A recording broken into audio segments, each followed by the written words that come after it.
She was living in a single room with 3 other individuals. One of them was a male, and the other 2, well, the other 2 were females. God only knows what they were up to in there.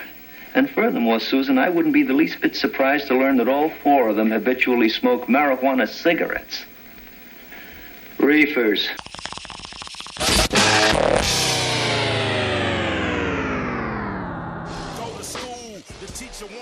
The students go to church. My preacher turned to prostitution. The prosecution never read my files. That evil ass judge fell asleep at my trial. This shit is wild.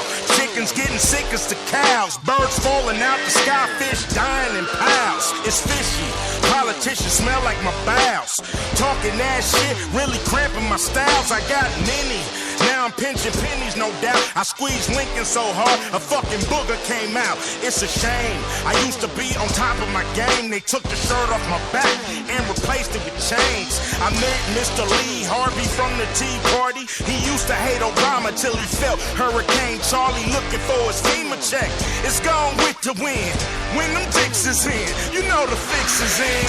For my birthday, buy me a politician. It's a shame that you got to teach the children. Everything's corrupt, everything's fucked up, everything's bout to buck me shit out of luck. For my birthday, buy me a politician. It's a shame that you got to teach the children. Everything's corrupt, everything's fucked up, everything's bout to buck me shit out of luck. Everything's a scam. Beat the net. Hello, everyone, and welcome to In the Rotation. It is episode number 73. We're fucked. Happy Monday here on Spreaker.com. We are live every Monday night from 8 p.m. to 11 p.m. Central Standard Time on Spreaker.com. You can also go back and listen to the previous 72 episodes of In the Rotation. All of them are archived right there at Spreaker.com. You can also hear us live on the RIP Radio Network every Monday night from right around 9:30 to the end of the show at 11 o'clock. You can hear us on RipRadioNetwork.com, also the iHeartRadio and TuneIn Radio apps. You can also hear us in our entirety, 3 full hours of glory on the RIP Radio Network every Wednesday at noon, and then again at 10 p.m. Central Standard Time. Please check us out. Help us out and spread the word of the Ripped Radio Network. I am your host, Ben Jordan, along with my co-host, Vito Tomaselli. And it is old school ITR, as is just you and I, buddy. It's been a long time since we haven't had a third or fourth or sometimes even fifth member of the show in the studio. It's just you and I. It's old school ITR tonight. 73 episodes in, and we're back to the old school. I think we should do it once in a while. Like every 10 episodes or something, we should just do just you and I. Just saying. I agree. It's a chance. The show is different. There's no doubt. I mean, we have evolved in these 73 episodes. I think if you go back and you listen to just the 72 previous episodes of this show, you can see, folks, that if you have followed us from the beginning, like some folks have, like the Stony McGee's. I don't think he follows us anymore. Yeah, I think he's checked out. I invited him to last week's show and he faved me. So. Yeah, I don't think he's a big fan of us anymore because of how we treated his buddy Jacques Barron a couple of weeks back. But we've since dropped it, and it had nothing to do with him. And so I don't know why he's all if he is mad about it. But nevertheless, the point being, this show has been an evolution, and every week it evolves into something new. But like you said, man, it is nice to go back, and now it's just the two of us. Right. Building castles in the sun or some shit like that. Right, yeah. I'm sure you can find it on YouTube. I'm digging right now, but I have this really cool thing on my computer now that's just really slow. So there's none of that instantaneous. Good. Yeah. But I understand Paulie Tomaselli will be by soon. He is en route, if you will, to the studio. Professor Mike Brooks may or may not be joining us later. He got called to save a life or something. That's not important. It's not as important as this show. I mean, those people are? God, some people just don't get it. You know, I mean, emergency room. Right. I think it's over. It's overblown when they call it. I think he should go back to just karaokeing because he's much more at our disposal when he's not as important. So. Right. Yeah. Stop your career and come do this stupid radio show for a few hours on a Monday. Yeah, it's way more important than people dying. So I'm just saying. Right. What are we gonna do without bullshitting with Brooks? Shit. Come on, the world needs bullshitting with Brooks. But he will be back next week. But he may be by later on in the evening. I'm not sure. He's not sure what his schedule is going to be like. We will be talking to our buddy Brazilian Jiu-Jitsu with the Shin to Chin MMA report. He'll be calling in around 9 o'clock tonight. Lots to talk about. I know, Vito, you and I have very different opinions on Ronda Rousey. We will get into that in the second hour. We'll also talk about, obviously, the horrific leg break of Anderson Silva and what the future may hold. We'll talk to our jiu-jitsu and MMA expert Brazilian Jiu-Jitsu coming up at 9 o'clock. We were scheduled to have Madman Pondo on the show, but he bailed on us at the last minute. So Pizza Hut, I believe, called, and he has to work at Pizza Hut or some shit. So yeah, here you go, Ben. So.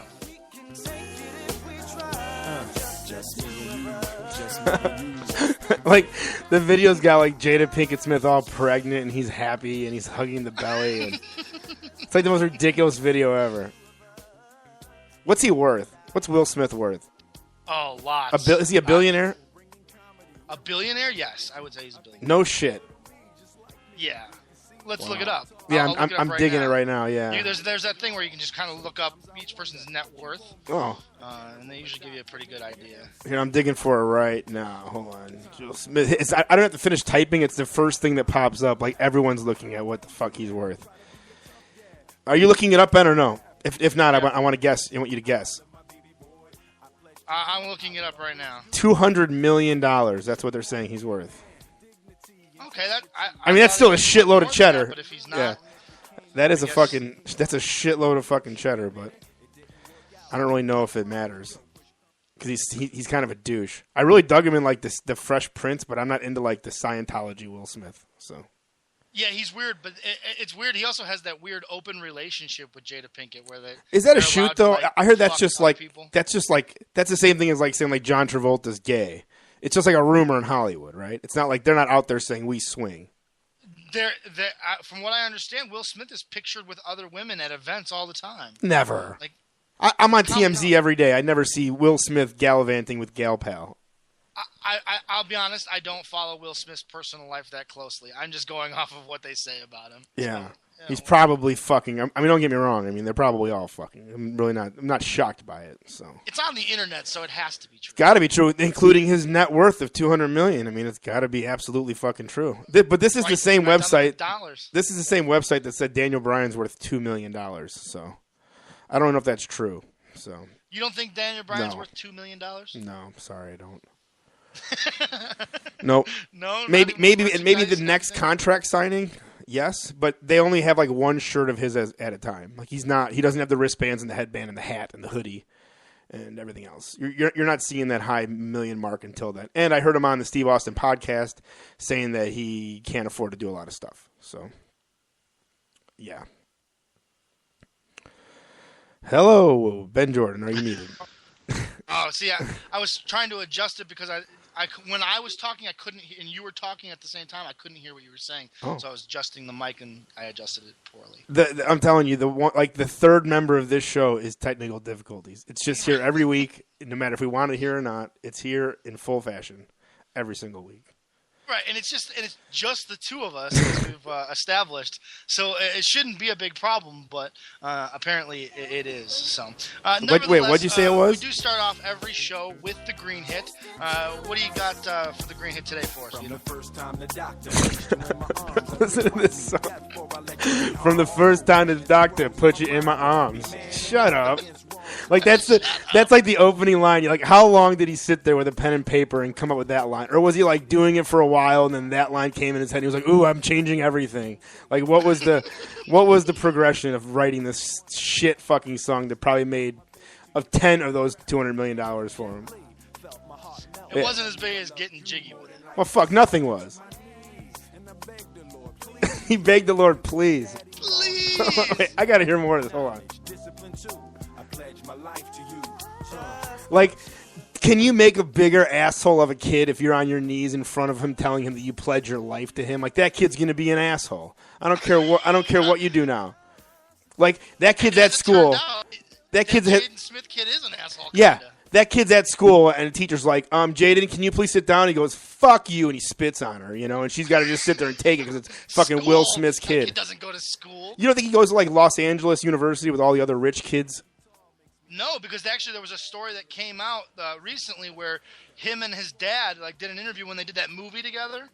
They did an interview where they basically talked about how the education system in America is garbage and that they don't participate in it. I actually, if I had cheddar like this motherfucker, I would be homeschooling my kids too, only not with me teaching. Like, I would have a school teacher teach them. Get them tutors and stuff. Correct, 100%, yeah, without a doubt. Because I agree 100%. Oh, thanks, Truth. I actually think that the school system's completely flawed and meant to teach you to be a worker bee. And if you're really lucky and you're really good at memorizing, you can go to college. If you're not, then you better learn to shovel shit. Right, and if you do go to college, be prepared to be thousands upon thousands of dollars in debt, right, and work half your life to get out of that debt before you can really start anything. Right, and if you can entertain us in a sport, we'll pay for all of that, and then we'll get you somewhere, and then when you're 30, you'll have nothing to do with your life. But hopefully, you have $1 million, and yay, everybody wins. Yeah, everybody wins. Nevertheless, we're fucked. Happy Monday. What do you have for our hit today, bud? Not much, man. I've been listening like crazy to this MLW podcast. I'm like, can't get enough of it. It's that good. And the way they do it, which I think is genius, they built their own app, and they have like 4 or 5, I think they might have more shows, different shows on, and Court Bauer's on all of them, basically. He's like the host of all of them, but he has one with Conan. He has one with another guy named Pollock. And I guess there's a WWE writer that has his own show, and he just simply talks about WWE writings. Like, that's all he talks about. But that's part of the VIP section. I'm not paid for that yet, but it's $15 for the year, which I think is like, that's affordable. Yeah, 70% of their shows are on the VIP section, and they sprinkle 1 or 2 a week that are free. And they're really entertaining. And it's it's something I think we should talk about. They only do an hour, and there's something to be said about an hour, because at the end of it, you're like, fuck, it's already over. Is 3 hours, are you just like, it's like an IWA show where you don't have to see all the IWA shows because you just saw 3 hours of a TPI. You could take a month-long break or a 2-month break or 4-show break or until something cool happens and tune back in. Yeah, there's something to be said. 3 hours does seem. Sometimes it seems to fly by. Sometimes it seems to drag by. But regardless, I'm talking from the fan. I'm talking from the fan. Like, would we get more listeners on a regular basis if it was just an hour show? Because I'm listening to all these shows. There's something to be said for that. All of them are an hour. I think a lot of our friends that listen to podcasts and listen to stuff like that, I think a lot of them are they don't listen because we're 3 hours. I think a lot of people don't commit 3 hours to our show. Right, and every other show I listen to is like an hour and 15 minutes. Every single one of them. Across the board. Like, nobody goes over that. Ever. Right. But I guess we've always said that we strive to be more than just a podcast. We're a radio show, and we do more, and we incorporate more into our show, and we have segments and regular things that we do that, so there's that too, that when we started this whole thing, we wanted to be different than every other podcast. We didn't even want, podcast was something that we didn't even want to be referred to as. I still don't consider us a podcast. Referred to as the podcast guys. I don't really consider us podcast guys, but that's neither here nor there. We do a live show that streams live, therefore negates the whole what a podcast is. So, podcast has post-production. We don't do any post-production. When the show's over, we don't think about it again until the next show. It's kind of... Yeah. I used to go back and I used to listen to every minute of every show, and I don't anymore because it's just like... on to the next one. That's kind of what I've gotten to the point where it's on to the next one. I enjoy doing every show, but once that one's over, it's over. If any mistakes were made, we learn from them. We grow from them, and the show gets better. You almost like contradicted your point of being a 3-hour show, because even yourself doesn't go back and listen to every minute. Now, let's say if we did an hour and we were only bringing our best shit for an hour, would you listen to the whole show every week? Probably.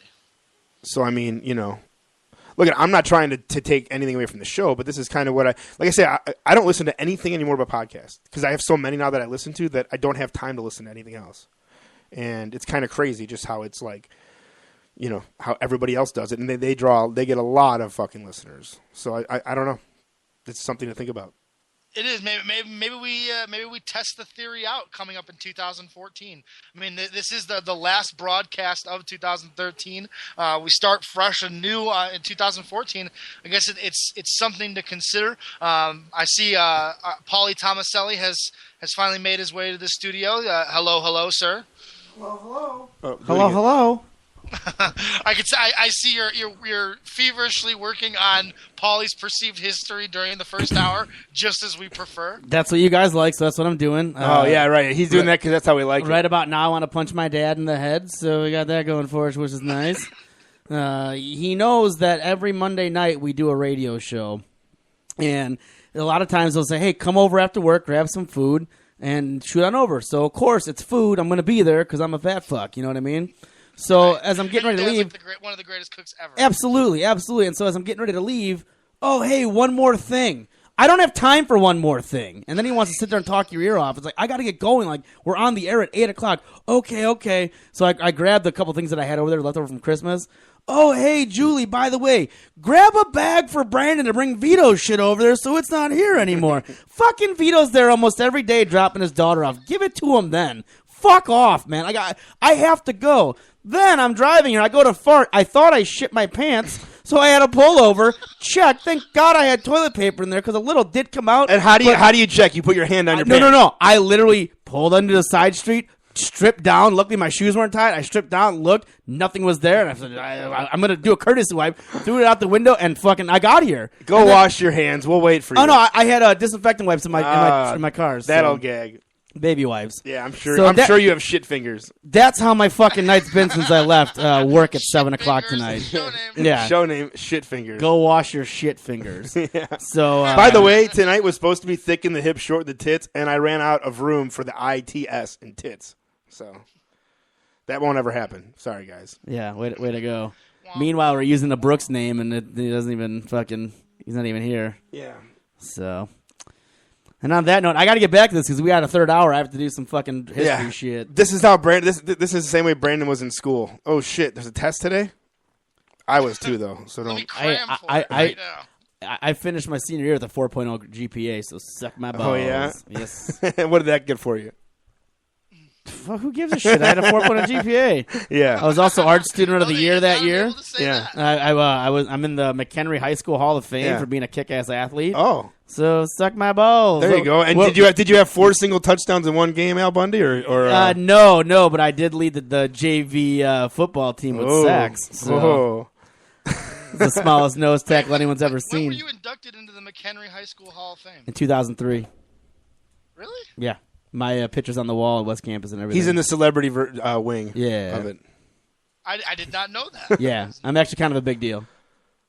Yeah, you are a big deal, aren't you? Jesus, titty fucking So Christ. I listened to last week's show like probably 4 different times. Get out of here. Yeah, no, the show cracked me up so much, and we were doing like Vito's like, hey Brandon, Paulie, whatever your name is, be Adrian. I'm like, yeah, and then we were just going back like, dude, I laughed my fucking balls Jason off. Rain or Jason DeCanio or just Jason, and sometimes people know him as JJ. He said it's his favorite episode ever, and I was like, well, why? And he's like, oh, can you guys talk about this? And you're talking about that. And he goes, oh, I mean, and you guys put me over for I go, oh, that's why, because we sat there and fucking put you over. Because we sucked his balls for like an hour. Yeah. So that's what we got to do, Ben. We just got to find certain people that listen every week, and we'll just start putting them over for 15 minutes on the show, and they'll start listening. And Brazilian Jiu-Jitsu, where the fuck were you Saturday night at the after party?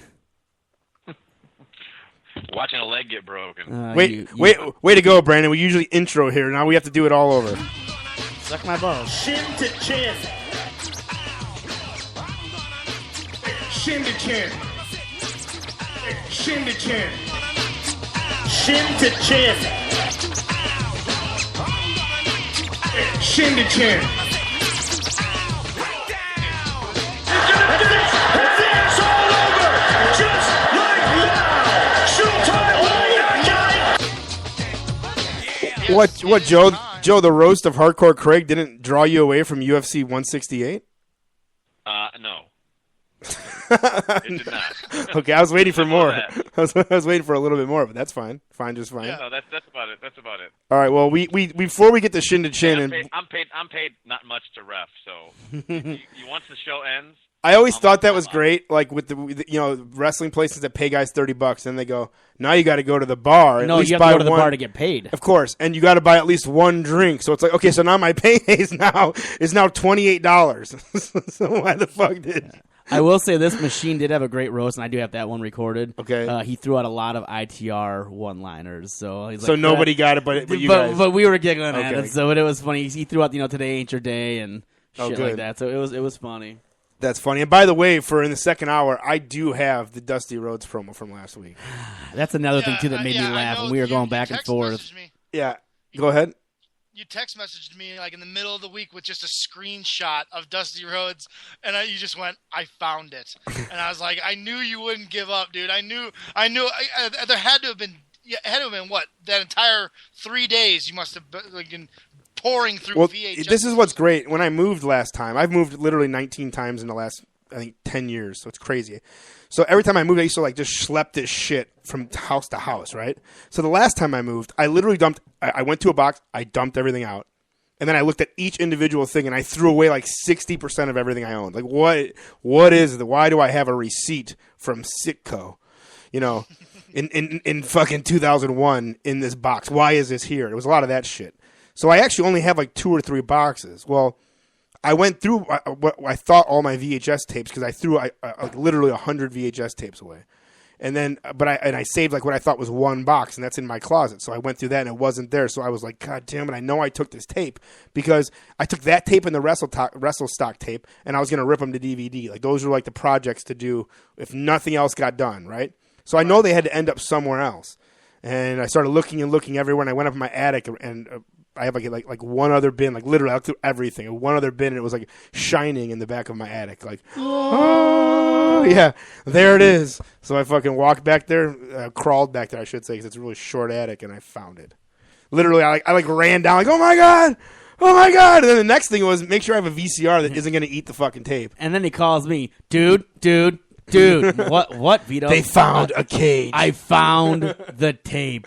Yeah. A 15-foot high steel tape. I was like, yeah. Oh, Rip me a copy, it's please. So awesome. I'll tell you what, Mr. Perfect and Tito Santana have one of the greatest matches I've ever seen in my entire life on this tape. And I mean story-driven professional wrestling. Heel versus babyface.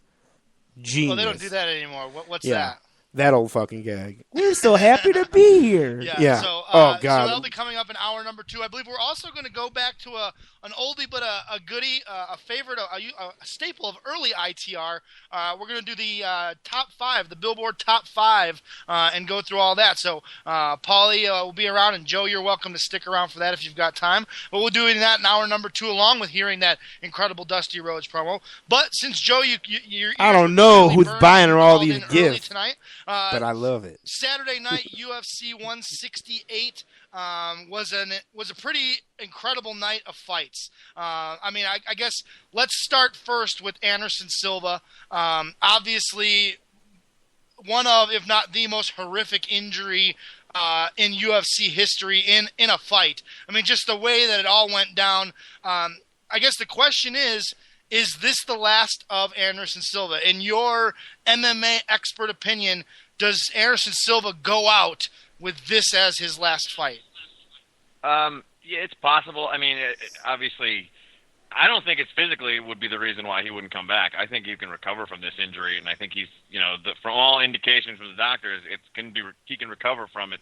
Will he ever be the same is the question. But, from a mental aspect, he was a guy who, for years you've heard, he's going to retire. This is his last fight. And they said that for this fight. This could be his last fight. He could walk away either way. So, he has nothing to prove. I mean, he won 16 fights in a row in the UFC and is still arguably one of the greatest, if not the greatest, fighter they've had.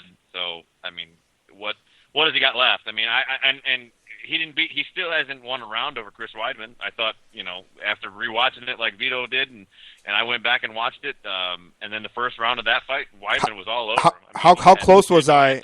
How close was I in my explanation of the first fight? Say that one more time. How close was I in my explanation of the first fight? Would you agree with my assessment? Oh, you're spot on. I don't know why I in revisionist history thought that Anderson was winning. I mean, probably because the clips you would see was him clowning, and you would think, you know, the only reason why he would be clowning is if he was ahead, but he was clearly Well, not. all the shows too, like was way more active. all the shows from Joe Rogan to, you know, any fucking, you know, Access TV show would all say the same thing, that, like, you know, he just got lucky. He just got lucky. And it was just, he just got lucky. Like, they never explained that he was completely kicking his ass. That wasn't like, you know, no one wanted to talk about that. Now, mark my words, the way they'll explain it now is that he's the most dominant fighter. He's a guy that, yeah, he's just dominant. He just, they will explain Chris Weidman now a complete different way. Yeah, I mean, it was probably time for the torch to get passed anyway. I mean, Anderson is getting up there, but I mean, Weidman's an exciting fighter, and the next fight he has, if he fights Vitor, it can be really good. And there's, I mean, 185 is as deep as any division, so they're not, you know, hurting for good fights in that weight class. It certainly freshens up that 185 division, and you know, it was pretty stale, and everybody kind of felt like there was Anderson Silva at the top, and then just a bunch of guys kind of milling around in that area, and none of those guys were going to be good enough. I think the one thing about Chris Weidman that impressed me, and he showed it again in this fight in that first round, was the power in his hands. Not only is he a two-time All-American wrestler, he has tremendous power in his hands. If he touches you, you're gonna go lights out. You're gonna at least fall down, and he's gonna get the advantage. He knocked him out. I mean, from what you see in the replay, Anderson was out on his feet and just probably woke up on the way down in that one exchange. And that wasn't even like a real punch. That was like a get away from me punch, you know? Yeah, sort of. He wasn't. That wasn't like a full force punch, and Anderson just kind of hit the ground and was lucky enough to be kind of tied up with him and just woke up. I mean, that's not the first time that's happened. I mean, but you see his eyes kind of rolling to the back of his head, and so from my perspective, Chris Weidman has knocked out Anderson Silva twice and broken his leg. Yeah, and there's always a couple assholes. I mean, that technique is good as anything else. I mean, it's a freak thing, but checking a kick is a technique that people use all the time, and he broke his leg on it. He won. I mean, that's a winning technique. That's, to me, is the equivalent of almost submitting somebody, because he defended the kick, and that's the proper defense for it, and he broke his leg. Right. Over. And by the way, it was way up on points before that even happened. So you know. I mean, he won that first round clearly. I mean, it was probably 10-9. I don't think it was enough for a 10-8, like that dominant round, but he won it. I mean, there was no question about that, and was on his way to winning that round.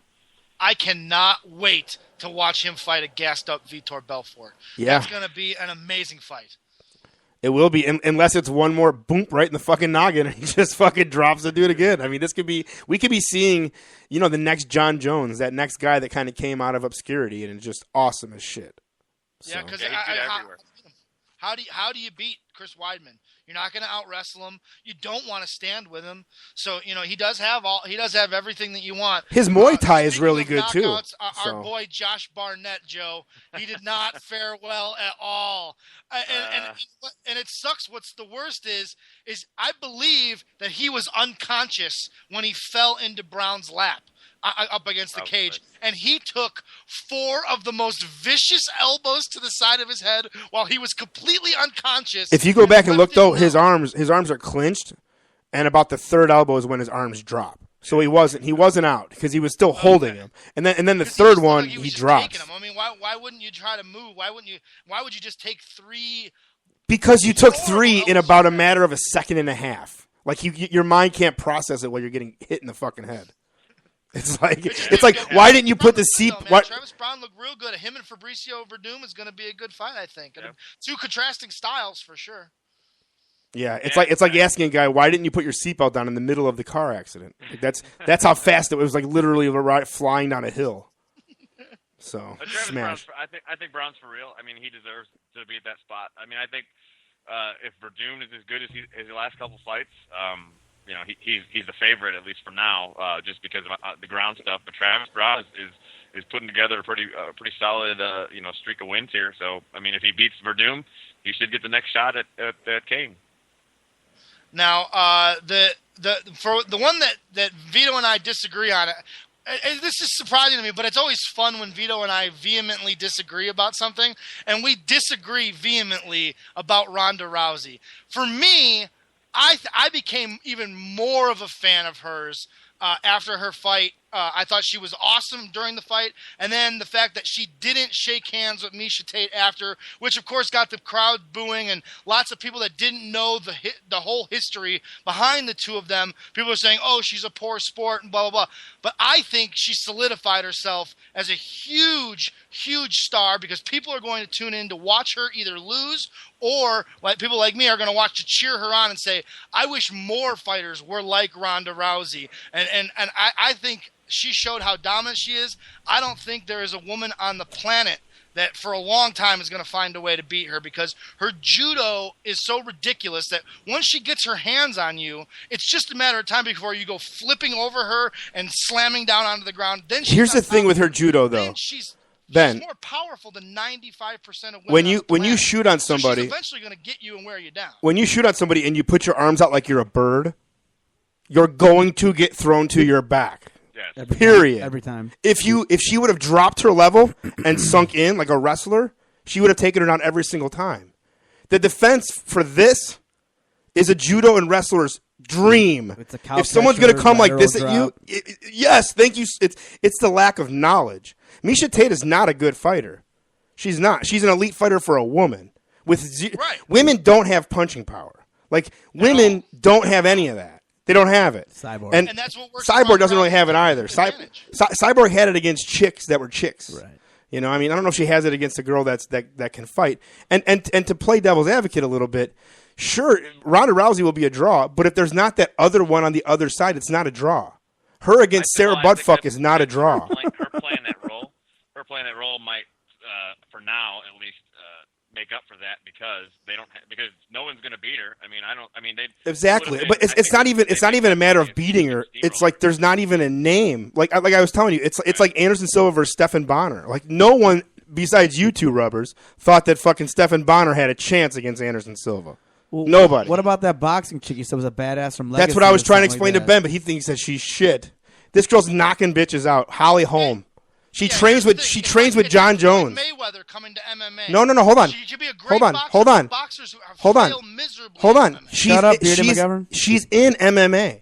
She's been there for over a year. She's training in MMA. She's not a boxer coming to MMA saying, put me in the UFC because I'm a boxer. She trains with John Jones. That's her training partner. He's literally taking her under his wing because of her knockout power. If Miesha Tate had knockout power, she had about 12 to 15 opportunities to knock Ronda Rousey out. Yeah, she was winning the stand-up. I think the stupidest thing she did was trying to take her down. Right, Ronda Rousey fights with her hands below her tits because she's waiting to cow catch her. Every time she moves in, she caught her and flipped her to her back. If there's a girl that can search Holly Holmes knocking out this black chick, she kicks her like straight up like Coleman style. Eyes flip to the back of the head. The girl was out cold for like 5 minutes. Like this bitch is a bad bitch because she can knock you out. No one's going near her that can knock her out. If they don't work on her stand-up, she's going to get knocked out. Period. I don't see it. I know you don't see it, but you know if you knew anything about wrestling and physical hips, and judo and wrestling are very similar in how you throw somebody. If you're going to shoot in like this, you will lose every single time. It's all momentum. Especially against a bronze medalist. Yeah, you will lose. You know what? You'll lose against a white belt. Because they understand hips. They understand that all you got to do is grab the guy and buck up. If you just buck a little bit and pop your hips, that person's flying over your head. And that's what happened every single time. Right. Every single time. Difference. I mean, if anytime I roll with someone who I've never rolled with before, if I don't know their experience level, you can tell within, and you two probably know this too, you can tell within milliseconds whether or not they've ever wrestled.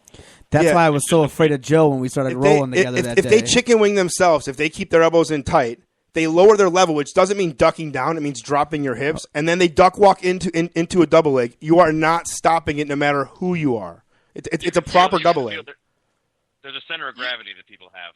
Right. And as soon as you pop the hips through, they're fucked. When you go in like this, you're going to get thrown to your back. People always tell me they love how I suplex or like if I do like a T-bone suplex or something like that. And I go, well, that's just... It's an amateur toss. It's an amateur toss. Right. I know how to pop my hips to get that extra oomph to get them over because I'm so used to having guys not push for me. Right. So when I get a guy to push for me, now you can actually make a flare out of it and make it look cool. You know what I mean? So You know, it's You one have of to those assume things. too that Ronda Rousey's only going to get better too. It's not like she's gonna stay at her same level. She's not going to realize that there's people are going to try to figure out. I'm not saying that she's not the best. I'm not saying any of that. I'm not even saying like I was the biggest Ronda Rousey supporter until I saw her on national television. Yeah, every until you single saw her week. on the Ultimate Fighter and she was crying. I thought she was the greatest fighter. I should have done more Yeah, for him. like, but I'm not joking. If you watch her on the season, you're like, this girl's got to stop what she's doing and get help. She needs mental help.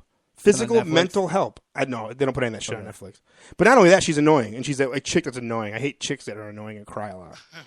But to boot, I don't give a shit. But about to boot their though, personality. I fell into that. oh, but Ben, if you would have watched, Ben, if you would have watched, I did the same thing to Chael Sonnen.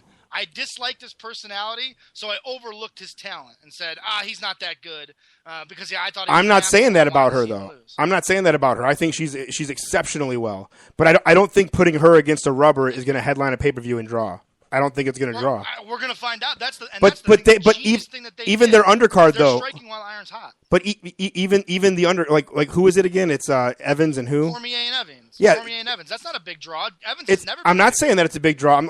Evans' last pay-per-view. Actually, I think I have it here. I have what the pay-per-view numbers were. I can tell you exactly what it was. Evans and Henderson is 140,000 buys, which is just about the lowest of the fucking year. Right.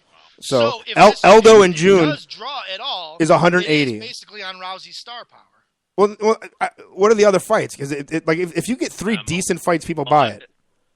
Melendez and that Russian guy. And also Faber's on it too, isn't he? What's his name? Uriah Faber, and he's a draw.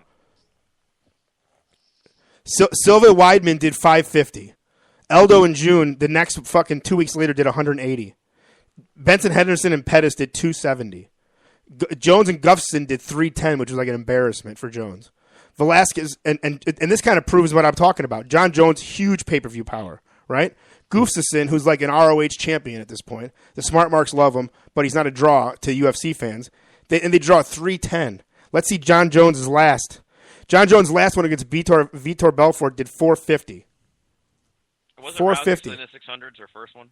Ronda Rousey was, but that show was loaded. Hers was 450 with Kamuch, but that show was fucking loaded to the gills.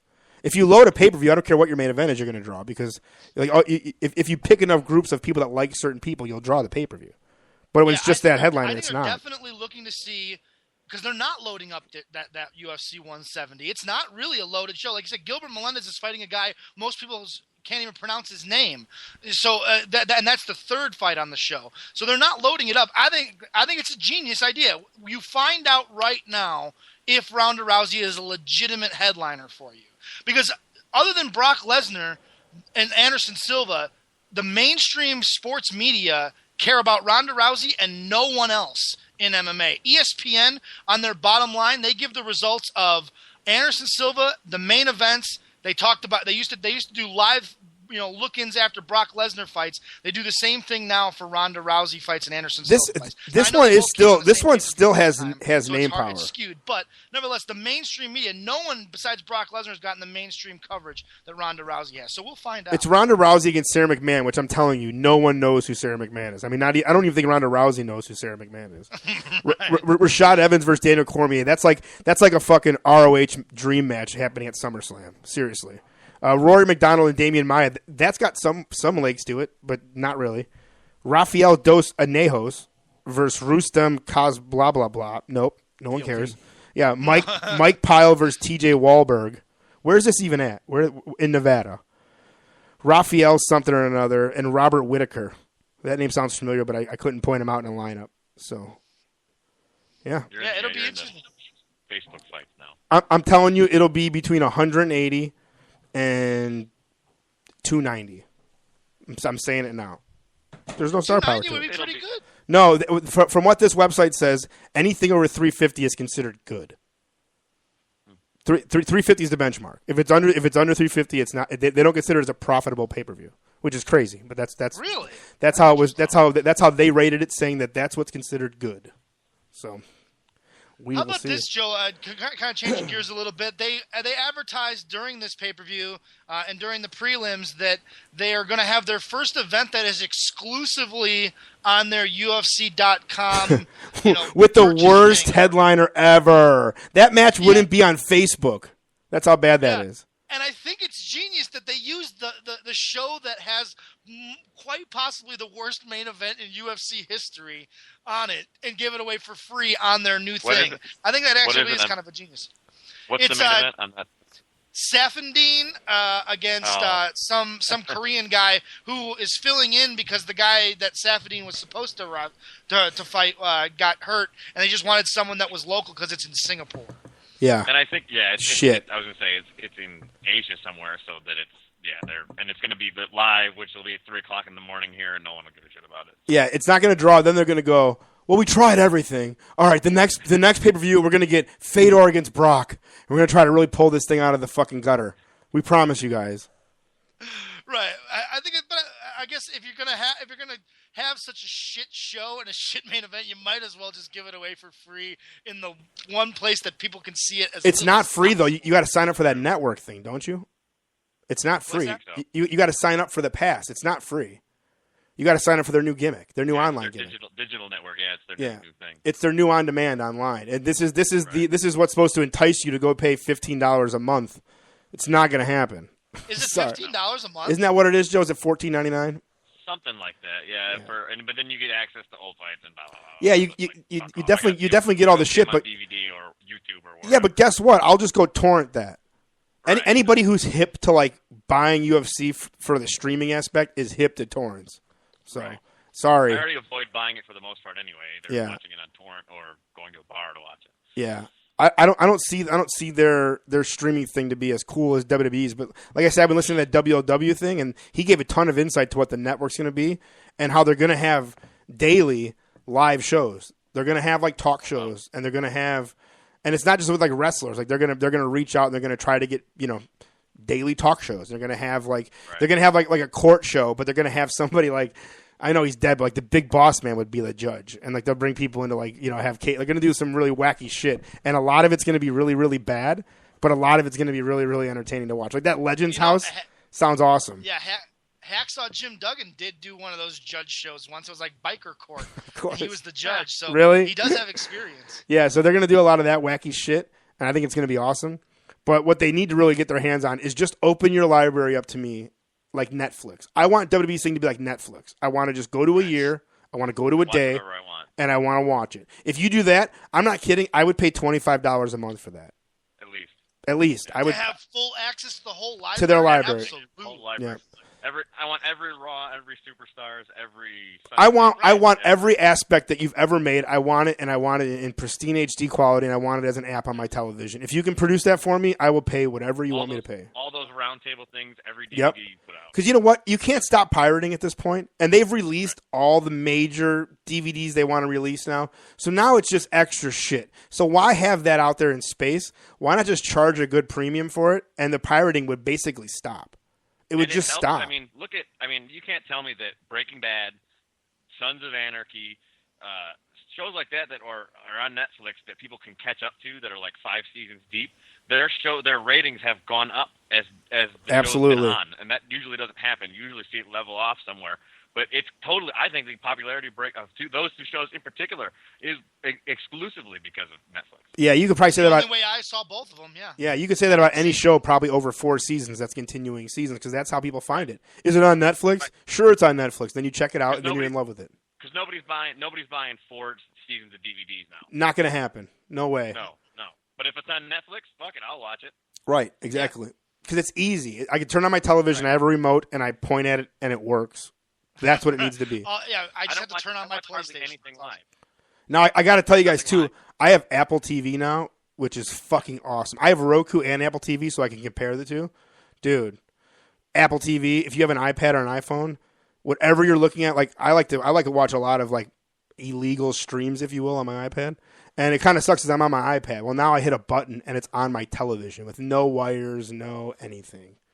It just streams in the same quality that I'm looking at on my iPad. No HD. Shit, that's awesome. Boom. That's genius. It streams the sound, too. So it's not like I'm listening to the sound on my iPad and then watching it on my TV. It streams everything to my television. Every fucking aspect of my television. Yes. Those fucks at Apple. They got it. Yeah, it's $99. It's not expensive. Go out and get it for yourselves. get an iPad, get your illegal streams. $99 a month or No. $99 for one shot and that's it. One is that shot. the gimmick you got for Christmas? Yeah. Oh, Dude, it's fucking I was awesome. wondering what that and was. so, like, what I do now, I download. Oops, hold on, I'm getting something from Fucko McGee here. I downloaded whatchamacallit. I download a lot of movies, right? And what happens is, like, my wife and I'll be sitting there, and like a movie will come up, any movie, right? And we'll fucking let's go get it. So I walk back to Kick-Ass Torrents and I download it. Then I usually have to do a couple things. One, I could try to like burn it to a disc. That takes like an hour and a half to burn one disc. If you're gonna make 2 copies, the second copy takes like 15 minutes. It's bullshit how it works, right? So that fucking happens. Now all I have to do is I download it, which takes about 5 minutes. I throw it into my iTunes, which takes about 30 seconds, and then it's available on my television's iTunes. I just got to go to it and press play, and it's there. That's shit. Dude, awesome. yeah. It doesn't get any fucking better than that. So, I got a Justice Jones update if you want to talk about that at all. yeah. Got a minute? Hey, so wait, I got this from our boy Mike Phillips. Did you get this thing, Ben, from Mike Phillips just now? I did, yeah. From Mario Grande. Wrestling is biblical. Genesis 32:24. Jacob was left alone, and man wrestled him until daybreak. And then he wrote, "You coming back?" And then Mario wrote, "I'm thinking about it. Already started to miss it." I don't know. Where's the rest of the post? Doesn't it seem like we're missing a couple posts or something? No, I think that's it.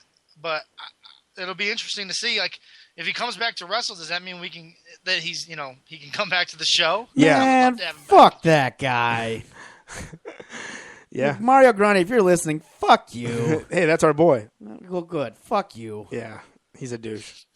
I'd like to have him back on and just make him grovel a little bit and then hang up on him and give him Repeat the fucking... after me. Give him this. Give me a Dr. Pepper, bitch. Hey, Mario Grande, repeat after me. Yeah. Aye. Hey, Storm Maverick. Your boy, Storm it's your Maverick. boy. Oh, Christ. Fuck him. So, all right, so Sunday, yesterday, I was up at SSW, and Was he there? he ended up showing up. Did he wrestle? Oh, yeah. No boots. He wore kick pads. But I with thought wrestling Dr. Joe shoes. wasn't going to book him. No, he was already booked for the show. Like, he was the main event. For, So Dr. Joe is a liar. It's been like a 7-month feud between him and Vic, so he kind of had to like be there for that. Yeah. And was the house up in numbers for the 7-month feud? Actually, we had a great house last night for a 7:00 show on a Sunday night. Jesus So, Christ. but the terrible Bears, idea. The Bears Packers game was at 3:30, so we kind of had to push it around. But that being said, Dr. Joe goes, "Look, I'm going to give you Jones's payday for your brother." And I'm like, "No, man, don't worry about that shit." I go, "All that's doing is helping out Jones." I go, "At the end of the day, let's see what Jones does with this money. Is he going to give it to Vito, or is he going to fucking pocket it and go do whatever with it?" So I don't know if you've heard anything back from Jones or not, but I know No, of course not. I know he made money last night, and now You know what? What did he wrestle in? Like, what was he wearing? he was wearing his normal old singlet that I made from a couple years ago, and then his knee pads, black kick pads with black wrestling shoes. So that he borrowed from someone. I don't know where he got them from. I mean, isn't it easier just to pay your fucking debts? Right, yeah. Jesus. I hope WWE calls him and they want him in town for something. Then I'll get my money like the same day. So ridiculous. Pay your fucking debts, you deadbeat. And I haven't even heard from him. That's the worst part about it. Like, you can't call and just say, "Okay, look, dude, here's the deal." You know, not that I would believe anything he he's has to fucking embarrassed. say at this point. He's fucking embarrassed. That's Okay, the well, problem. you know what? When people are embarrassed, they kill themselves. So kill yourself. How about that? Easy guy. Come I mean, you know what I'm saying? It doesn't fucking It's a matter. bit to me. extreme, but You know what I'm saying, though, man? Who I get the cares? sentiment. Who fucking cares? Yeah.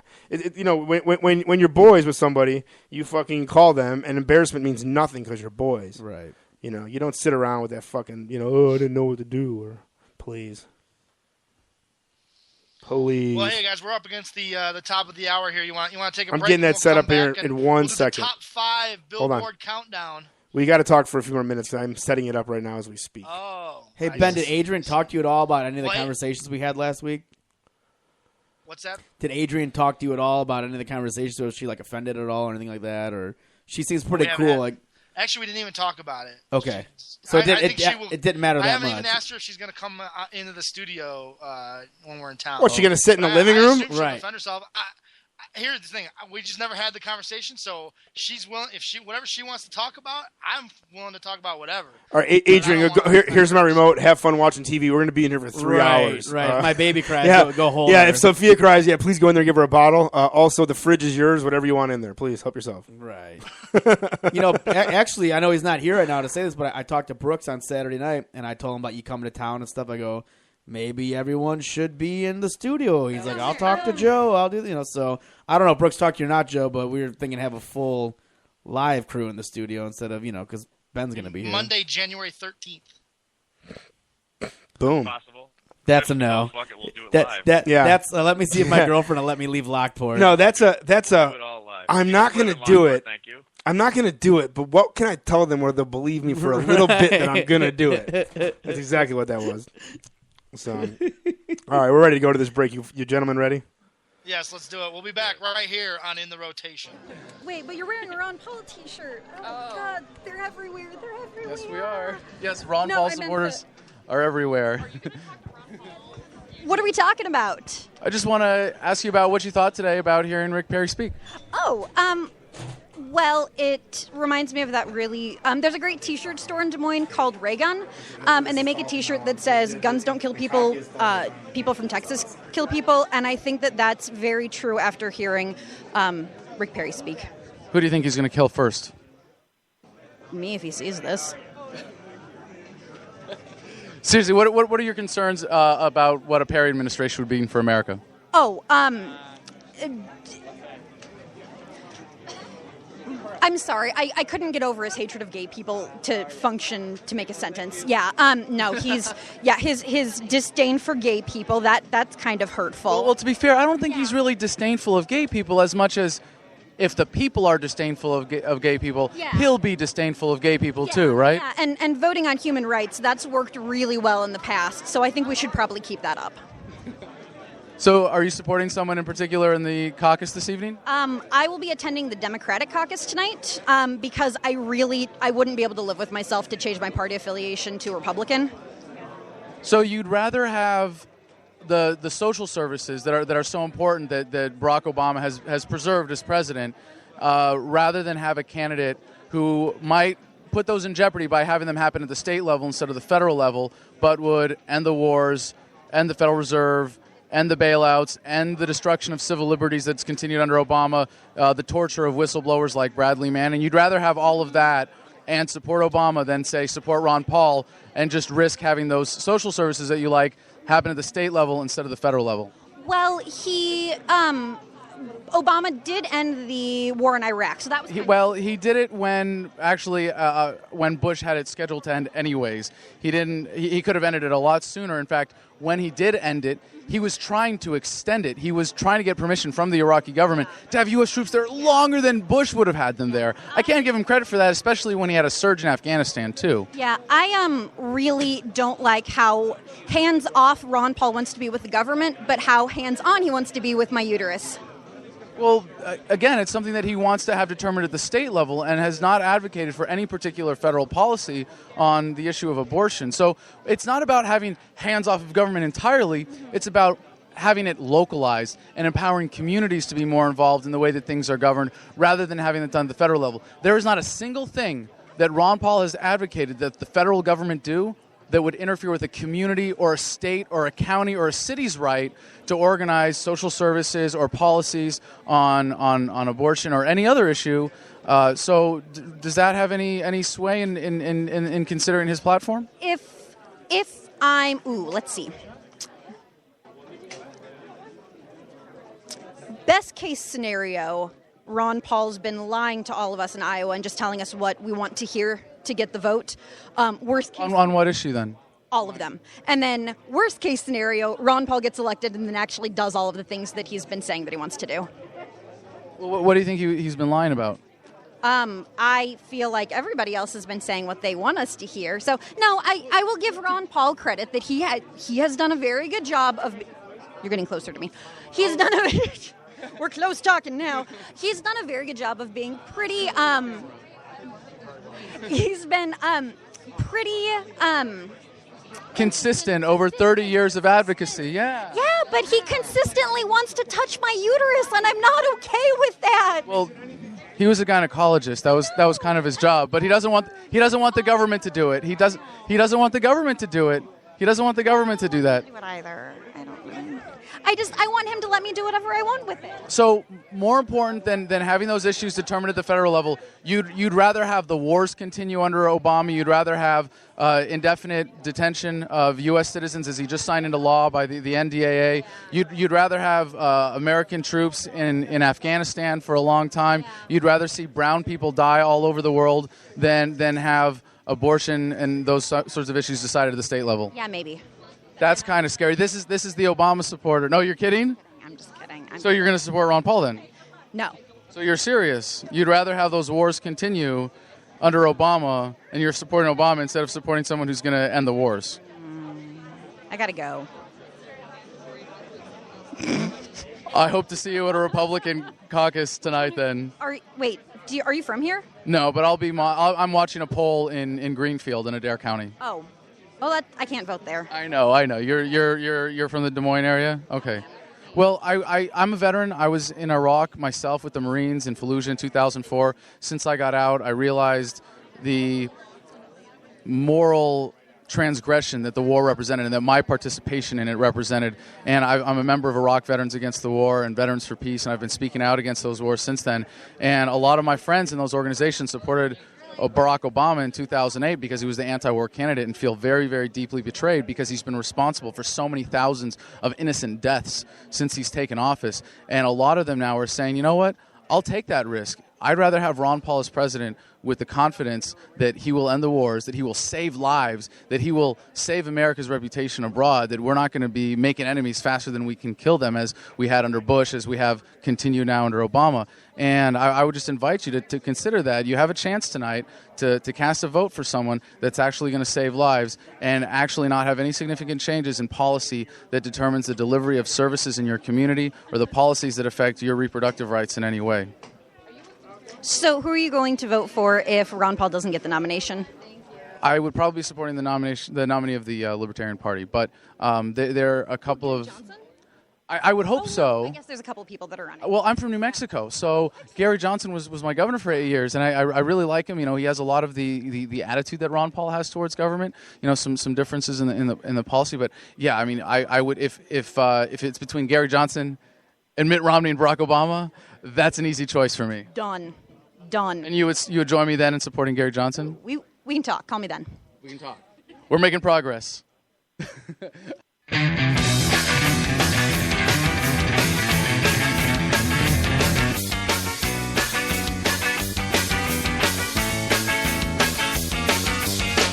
got myself in a masochistic hole. Why don't you let go? Shake it off just to redirect my flow. Come on, let's go. Sit up straight. I'm on a double date. I gotta find my way into the light. Heavy middleweight, oh, we don't stop. I rock around the clock. A motor, nothing up in front of every other roadblock. Come again and tell me what you're going through. Like a girl who only knew a child was due. Memories of everything, of lemon trees on Mercury, and come to me with remedies from 5 or 6 of 7 seas. And you always took me with a smile when I was down. Memories of everything that blew through. Looking up into a reverse vertigo. What an undertow. Give it up, another stubborn Scorpio. Come on, let's go. Sit up straight. I'm on a double date. I gotta find my way into the light. Have a middleweight, oh, we don't stop. I rock around the clock. A motor, nothing up in front of every other roadblock. Come again and tell me what you're going through. Like a girl who only knew her child was due. To the moon she gave another good review.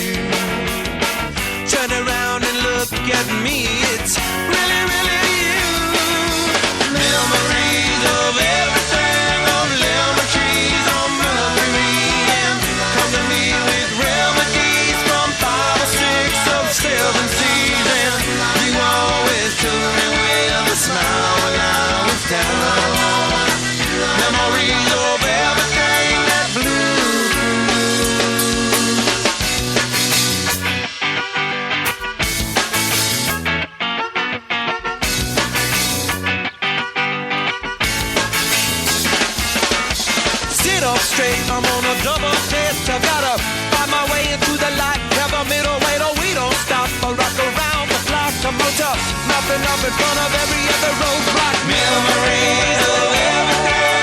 Lemon trees on Mercury.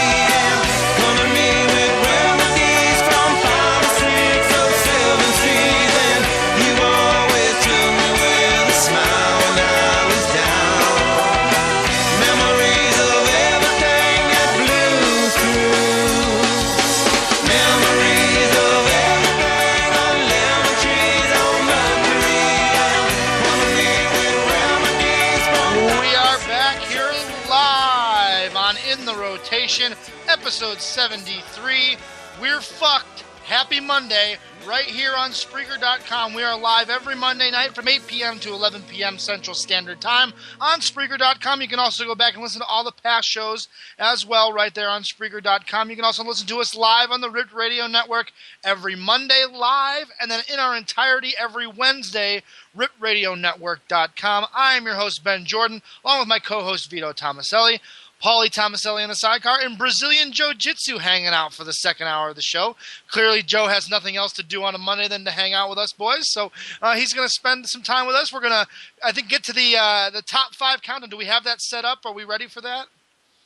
I do. I just need a couple of seconds because, of course, this isn't working with whatever. Well, that's okay, because I do have there was actually a question posted on the Spreaker.com site from our boy Josh Dozer Johnson. He actually has a question for you, Vito, based on your break. He asked what video is playing right now with the Ron Paul questions. He wanted to share that. Can you give him what that was and where he could find it? Yes, Josh is a huge fan of the show, too. I think he listens every single week. Shout out at you. He's a Roland Alexander guy, if you will. Yeah. Yeah, I know exactly who he is. Okay, cool. I see his posts all the time. Good guy, training hard, doing all the right things out there on the West Coast, trying to become a professional wrestler. Yeah, that's Adam Kokesh. Adam versus the Man. He had a show. He's actually in prison right now. He's back in prison? Yeah, he's in prison. Because we played a video a couple months ago where at the rally, they literally beeline for him. He didn't really do a lot to keep himself out of prison. He kind of deserves to be there for what, Well, it's not so much he deserves it. He's a former military guy, and he's following the rules that you're allowed to follow, but he's doing it in places that there's gray areas, and he's trying to stand by the rights of the country that don't exist, and he's doing it to prove a point that this is what happens when you follow the rules, and this is what happens. I mean, they did a weed rally in a legalized area, and he got arrested. You know, he went and shot guns off in an area where they're totally legal if you have a card, and he has a card, and they threw him in jail. You know, I mean, he just does things where, and he's doing it on purpose. He's doing it for his YouTube page. Do you feel they're making an example out of him? Yes. One rally, he walked up, and the police officer said, "Adam, not today." The cops know, they physically know who he is. Right. You know, it's like the drunk in town. Right. You know, you can't get drunk. Yeah, Ray. They know right away it's Ray. I'm Ray, you know. No. So, yeah, he's kind of a marked guy, but he's his YouTube page, it was really far down the page. I can't really tell you what the name of the video is because I literally just got rid of it. I might be able to tell you if I could pull it off my phone. You know what, Josh? I'm going to post it on my Facebook page between now and the end of the show. I'll do it right now, actually. Or, you know, when we're doing the top 5 and I have a minute to look over my phone, I will go ahead and do that. So, anyways, yeah. So that's what's up with that. Do we want to go to the top 5 or do we want to do some Diz-Usty Riz? No, Diz-Usty. We have to. We gotta go Diz-Usty Okay. Riz. Well, first off, Brandon, explain a little more because I got to plug this thing in and I need a few minutes for prep. So explain a little bit, not about the promo, but just explain what we now have deemed They Found a Cage is the name of the DVD. Okay. Well, we were down on a little family vacation in Florida, and Vito and I. It was not Florida, by the way. It was the Dells. No, it was Florida. I remember the hotel room. We were in Florida. I understand, but you're wrong because we never went to Florida in August. Wherever we were This was recorded in August. Okay, I'm sorry. I thought it was Florida for some reason, but okay, whatever. Here nor there. Vito and I, it was a Saturday morning. We just turned on the TV, and it was Superstars or whatever was in the Saturday morning programming, and we wouldn't leave the hotel room until this was over. We were literally glued to this TV. We get home, and it's an act of God. I'm sorry. I know it doesn't go fly too much on this show, but it's by some form of a miracle. By some miracle, it was recorded in our living room, and it was like, oh my God, who recorded this? Who did this? Who did this? So some interesting news. I can't get this out. shut up, Gorilla. Yeah, shut up, I'm trying to talk here. But we had this tape, and I swear, I don't know how this tape didn't burn out the amount of times Vito and I watched it. And the promos on it, just for some reason with me, just totally stuck with me, and I know Vito too. And you want to know what's great about this? This is a file copy, so my DVD player back here doesn't work. It works in my PlayStation, which is in my bedroom. And move the show to the bedroom. yeah. So then I pop it into We're still not going to get the promo 2 weeks in a row. I thought you gave me the DVD. It's well, you have a PlayStation, right? Yeah. So you can pop it in there. I check it in there because I don't check it back here because I just don't. Yeah. So hold on one second. Let me. Oh, this is fucking horseshit. Okay. Found our a good friend cage. Technical Difficulties Yeah. just came Oh, in. technical difficulties back Let's live. Show again, Technical Difficulties. Back live on the show, everybody. Let me see. Will this play in this? You would think a DVD player. Oh yeah, here we go. Okay, I think we We got to get Technical Difficulties in ITR Live jersey because he's as much part of the show as anybody else. Yeah, he's here every week in full fashion. I'm really glad Yeah. I didn't get Stoney McGee Look at at the that. jersey now. It's not. It's playing, but it's not coming through. Oh Christ! Fucking Christ! I mean, can you fucking? I don't know what to tell you guys with this whole fucking nightmare. That is So it's playing, but you get no audio. correct. And then we have the audio on. I have the audio in there, but I got to fast forward to it. So I don't know if I can't see the audio. What am I fucking looking at? Can you go? Oh, in the... so you can't. So on one you can hear it but not see it, and on the other you can see it but not hear it. I'm not getting anything on the other one. Can you go- It's physically playing and it's timing through the play, but it's black and no sound. Can you plug it into the PS3 to see the time where the promo came in? No, because the PlayStation doesn't do that. Yeah, it does. I'm not going into my bedroom right now All and right, turning on my relax, television. relax. My daughter's right next to the room. Relax, It's not kid, happening. Relax. Yeah, hold on. We're walking and we're doing it live in the ring, man. We're never gonna get to hear this Dusty Rhodes promo Ever. What a fucking joke. And then I plug it back into the actual computer that made it, and it doesn't work.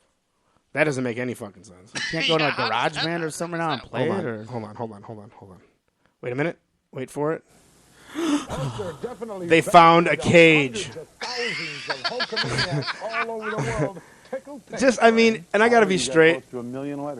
This fucking Bobby Heenan and Gorilla Monsoon, people put Jim Ross over. That guy can go fuck himself. There is not a better team. Hold a candle to the relationship. The chemistry those two had together, they were like a comedy team. They do that like awesome old guy banter. You know what I mean? That like Gorilla says something and Heenan's 4 or 5 sentences ahead of him, and he's setting up the facials to put over Monsoon. Like it's just, dude, it's so good. And I'm not kidding. I like to do it. It is the old guy banter of, you never pick up a check. Yeah, exactly. A check. What do you mean? Did you check for shit on the bottom of your shoes? And then like Bobby Heenan's like looking on the bottom of his shoe and there's shit on it. Well, how did that get there? Like he doesn't say no, you're a fucking idiot. Yeah, exactly. This is so great. This episode, Gorilla, everyone knows the setup. And he goes, "Hey, hand me that $1 Million Man bank." And he hands him the $1 Million Man bank, and he pulls out like $10,000 in cash. Gorilla does, and Heenan's like, "Was that sitting there the whole time?" And he goes, "Yeah, I had to hide it from somebody else was there that week, some other heel." And he puts over another heel for being a heel. "I had to hide it from so and so. He was up here all week. He would have taken it from me." Yeah, but he goes, "Wait a minute, was that money green?" He goes, "Yeah." He goes, "That was mine. Yeah. I put that there." Like, dude, it's just fucking awesome comedy. I just remember marking out for the setup, going, "I want every poster, I want every figure. I have those wrestling buddies. I want this. I want." It was the best, the fucking best. So hold on, is this getting to it now? I thought it was towards the end. This show is not only just a Dusty promo. It's loaded with promos that are fucking. Oh, dude, yeah. This has the tugboat and Hogan. Yeah, it also has the fucking the why it's called They Found a Cage. It's what's his name? It's Ultimate Warrior, and he's holding the blue cage and he's shaking the blue cage for his fight with Ravage McGroot in the cage, and it starts out where they found a cage. It's like the greatest 15-foot high steel cage, ravishing Rick. It's the greatest promo. I think we have to listen to all of them, right? Well, we definitely could. There. The problem is I have to find them. Like they're not. And Warrior ends the promo with, "And I'm gonna take you to parts." Yes. Unknown. And he does this weird like growl thing, like, "Oh God, he kicks ass. I love the Ultimate Warrior." Hold on, I think it's during the SummerSlam report. I'm never gonna find them all. It was so great, the Dusty Rhodes. Then you sent me that picture of the screen cap, and you said I finally found it. I wrote back, Even this "Of course promo's you did," awesome. And your response back was, "The promo's even better than I remember it." Dude, it's so I'm not kidding. Like as he's cutting the promo, he says really silly things. That normally people just laugh at because it's just silly. But then he brings you right the fuck back down, and if you could see the look in his face, he is pouring sweat, and he's looking at you like. He's going to fucking kill you. He has this look on his face that he's going to fucking kill you. And what he is saying is the most important thing going in your life right now. You had a great line last week when we talked about let's stop running around the country looking for it. You're like, what is a better way to tell a guy you want to punch them in the face by saying let's stop running around the country looking for it? It's true. Dude, it's so hot. Hold on. Let me get past this. Okay. Wait. 1950s. Okay, so Macho... So we don't mind. You guys want to hear a little Bobby Heenan and Gorilla Monsoon banter leading into a Macho Man promo? Course, yes. Okay, hold on. Here we go. Going to create some horrible problems for you. Yeah, well, you know as well as I do, tornadoes are violent, but they don't last long. Well, and you can prepare yourself for any kind of storm if you're did you smart. see the thickness of the guy? And kind of, stick the pen in your eye. He just poked himself in the eye with a pen. I saw you were lost in a phone booth out there in the hall. You couldn't find your way out, could you? You struck me. I struck you. If I struck He's nowhere you, near you him. wouldn't be sitting there. I guarantee you that. Give me a break. Texas Tornado, indeed. Keep your eye on this youngster. Right now, we're going to take you to Sean Mooney. I can't see. Well, Gorilla, I'm sure you will agree with me. Bobby Heenan appears to be a bit concerned as to just... Attention to you idiots at TNA. This is what you should be doing, by the way. You should have like an event center and like two guys introducing matches. Like, lose the fucking Impact Zone. Oh, speaking of TNA and a wrestler that no longer is going to be wrestling anymore, Chavo Guerrero quit wrestling. Okay. Because of injuries, and his last injury that he just couldn't really get over was yours. Was me when I tore his groin. Shut up. I ended a Guerrero's career. That's your new gimmick. Yeah, I killed a Guerrero. Hell yeah, dude, you need to run with that. Dude, you can now do the frog splash, the Mexican shimmy, the Three Amigos. Yeah. You could do it because you could do it better than he could do it, and he was doing it forever. True. So yeah. I think that's a fucking angle you run with till forever now. I ended a Guerrero's career. career. No more Guerreros left, so you were the last one in the ring with him technically. So yeah, because he couldn't get back in the ring anymore after that. Nope. So When he was last time he was in the ring, 100% was with you. So you get all those moves. Nice. Yeah, I remember. Because they were stolen originally, you can now steal And them. Joe, you were a referee in that. I remember going, like, Joe, have him roll me up. And then Joe goes, he said, leave him the fuck alone. He said, I can't. I'm like, okay. Oh, Chavo. Poor Chavo. Poor Chavo. Poor Rodrigo Chavo. Here's Sean Mooney, one of the coolest cats ever. I'd have a beer with Sean Mooney. Like, wouldn't you? Like, I would love to like smoke a bowl and have a beer with Sean Mooney. And, like, absolutely. Just talk about the days. Like, just sit around and talk about the shit. Like, he was never at a live event, right? Like, he never made it to a live event. He stayed at Titan Towers. Like, he just worked at Titan Towers. Yeah. He lived locally. Yeah. Never got on a plane ever, right? I think he was at a couple pay-per-views. He's still working somewhere. I'll look it up while the I believe wasn't he like a local ESPN or something? Wasn't he like a local sports channel or something? Yeah, I thought I heard that years ago. So here we go. Who is Come on back. Gollinger for Mr. Perfect at the Intercontinental Championship Monday night, August 27th at SummerSlam. A lot of speculation going on. Standing by the royal couple talking about their opponents. Here you go. Oh, yeah, coast to coast. Divide it up, yeah. Sensational Queen Shuri versus you, Sweet and Sour Sapphire, yeah. With the ending result being your demise, yeah. And the American Dream, Dusty Road, meet your nightmare, yeah. I am the Macho King. I am better than the best. What do you want? I got something to show you. Well, show it to me. Okay, I'm going to... What do you mean? I'm telling you. What do you mean? The unexpected in the kingdom of the madness. I got to show you something. What is it? Somebody that Dusty Rhodes can't beat. Well, that's got to be me. That's it. That's who I am. That is the Macho King. Oh, yeah. The American Dream, Dusty Rhodes. Feel the heat. SummerSlam. Dig it. It's fucking awesome. It doesn't get any better than that. No, not at all. That is full coked up Randy Savage right there. Yeah. Cocaine. Yeah. Yes. By the way, Sean Mooney is a news anchor in Tucson, Arizona. Of course he is. Yes. Of course, it's right where he belongs. Right. Hold on, let me try to skip through a little bit of this, guys. I'm sorry we're not really prepared. The question is, where is Todd Pettengill right now? Todd Pettengill is probably I think somewhere. The Hogan promo was next, by the way. It's not good. When you go back and listen to it, It's just stupid. it's not good. Yeah, it's one. It's more of us just goofing on it. Was it's better. like we thought it was much better than it actually was. So. I can answer that, Ben. I think he's on a morning zoo in New York. Which is right where you thought he would He's be. a disc jockey in New York. Yeah. Yeah, yucking it up. Yeah, I bet he's the ultimate morning zoo host. Hilarious. He's the funny one, and there's a straight guy, and then there's a hole. There's some chick that goes, "Come on, guys." Right. There's always and then some the black whore. guy, the obligatory black guy. Oh my god, the fucking absolute worst. They have one down here that is it literally is. There's the black guy. There's the good-looking Hispanic guy who's like the kind of like the host of the show, and they have the hot chick from Chicago, and then they have the hot chick the older hot chick, the cougar from fucking Texas, and the four of them host the show every morning. And there's probably a lot of like yucking it. It's terrible. Yeah. Is one of them nicknamed after an animal? Always. Yeah, Digger. Yeah, I don't know. Dingo and the baby. Yeah. JC is the one guy. It's always like Stevie and the Bear. Yeah, I'm telling you right now, if those goddamn Eric and Kathy billboards were low enough to the ground, I would rip every single one of them apart. Every single one of them apart. You love Eric. Like, they're all zany. They got, like, wigs on, and they're, like, giving peace symbols. And look, doesn't our show look fun in this one picture? Tune in. We're young. Yeah, tune in. No, you're not. Tune in. We'll talk about school closures and where snow's coming down at. Sorry, Eric and Kathy, I don't give a fuck. So... Hey, do you guys ever wonder what an actual real crowd sounds like marking out that you won't hear on Monday night? Here, this is two mid-card. Well, Mr. Perfect's not a mid-card, but he was wrestling a mid-card, and this is a crowd during a mid-card match. Oh, Perfect plex. Oh, small package. Perfect. All he does is skip over and reverses the fucking small package and gets the pin. What a finish. Greatest theme song ever. Ever. Fucking hot. Now out of this, they're gonna come back to Gorilla and Bobby. Then it'll go into the Dusty promo. I'm telling you guys, call your local providers when this is over because Dusty's gonna walk you right into buying SummerSlam 90. Very impressive indeed by Mr. Perfect, and congratulations to you for not sticking your nose in there, your 2 cents. Hey, when Perfect's in the ring, it's like money in the bank.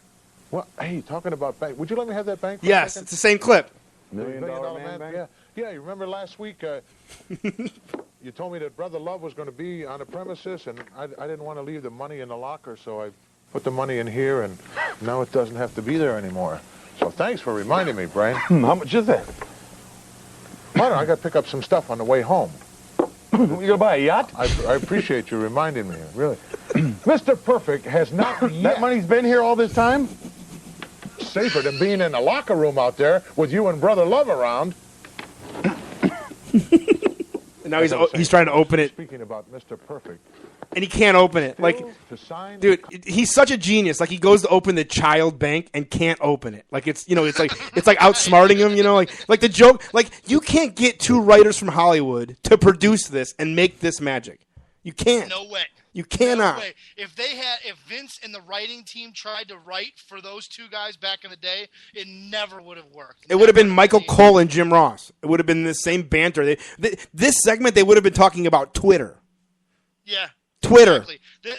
Instead, what you get is Abbott and Costello, Laurel and Hardy fight, slapstick comedy awesomeness. Right. And never at 1 minute are you like, this is bullshit. Like, you legitimately think Gorilla Monsoon had $1 million sitting in this thing, and Bobby's baffled and he's a crook and he wants it. It's like, you're not doubting it for 1 second. Oh. Exactly. Is this so? By the way, this company still exists. They're still around. They still make fucking television. It's not a different company. It's actually on right now. Yeah, it's on right now. Oh my god! So here we go. This is so funny. Hold on, there's a little skip here. Name on it for SummerSlam. A lot of guys waiting in line. A lot of guys. Is that money green? Of course, it's green. Mine. I put that in there. I suppose your friend Ben Franklin. No, I got here Thursday early, and I had to do special some interview coming up now with Mean Gene Okerlund. It's got to be $25,000. It's got to be $25,000 there. Who do you think's giving her all these gifts of late, Brain? It's not me. No, I give cash when I give gifts. I don't give. Oh, you won't offend me, with cash. Oh, I know. I won't. With a fucking callback on the comedy bit. He talked about the cash. They fucked around the cash. He was going to the $1 Million Man segment. That is $1 Million Man giving her the fucking gifts. Genius. This is fucking genius. We're literally soak it up, guys. You'll never see this again. Nothing offends. I'm gonna watch this every day. By the way, so good. Doesn't belong to It's an hour and 40 minutes of genius. And I didn't get a chance. I mean, I didn't get to see. Fucking Common Man. He's working hard with his hands. Yeah. What else would you work hard with? Your dick? Obviously, there's some store missing some fucking merchandise. thing sucks. Yeah, exactly. Coming up at SummerSlam in Philadelphia, one-on-one, the American Dream, Dusty Rhodes, will be facing the Macho King, Randy Savage. And this pretty young lady, one-on-one. What's great, this is the last time I stop it, I promise. Sapphire would never have a job today. She looks like someone in catering, like at craft catering. A homeless woman from out back. Right. That had And when you listen to her talk, when you listen to her talk, she has like zero education. She looks like the seamstress that's on Total Divas. Right. Yeah. Right. She'd be in the back. Her sewing their homeless gears. mother. Yeah. Is what she looks like. Yeah. Right. Are we sure that's not Sapphire? She kind of No, looks she like died. Oh, she did die. Yeah, Sapphire's dead. Jesus Christ! Just ruined my whole day. Sorry, guy. All right, here we go. Come on. Yeah, dun. Oh, are you really? It's just gonna stop? Come on. That would be so big. That would be so big. Before I get to that, I couldn't help but notice this absolutely gorgeous bracelet. And that beautiful, that magnificent necklace. What's next, darling? I've got a cruise, baby, for a trip around the world. Wait a minute. Thailand, Greece, Singapore, Tahiti. Who's giving you this? Who's your benefactor? I don't know, baby, but I love him. Woo! Terrific. Hey, sorry, the only thing gift you're going to get out of SummerSlam is this. Wow. She means business. Dusty, what do you make of all of this? I don't know who's been giving her them presents, but I love it. I know that Sherry got a whipping coming at SummerSlam.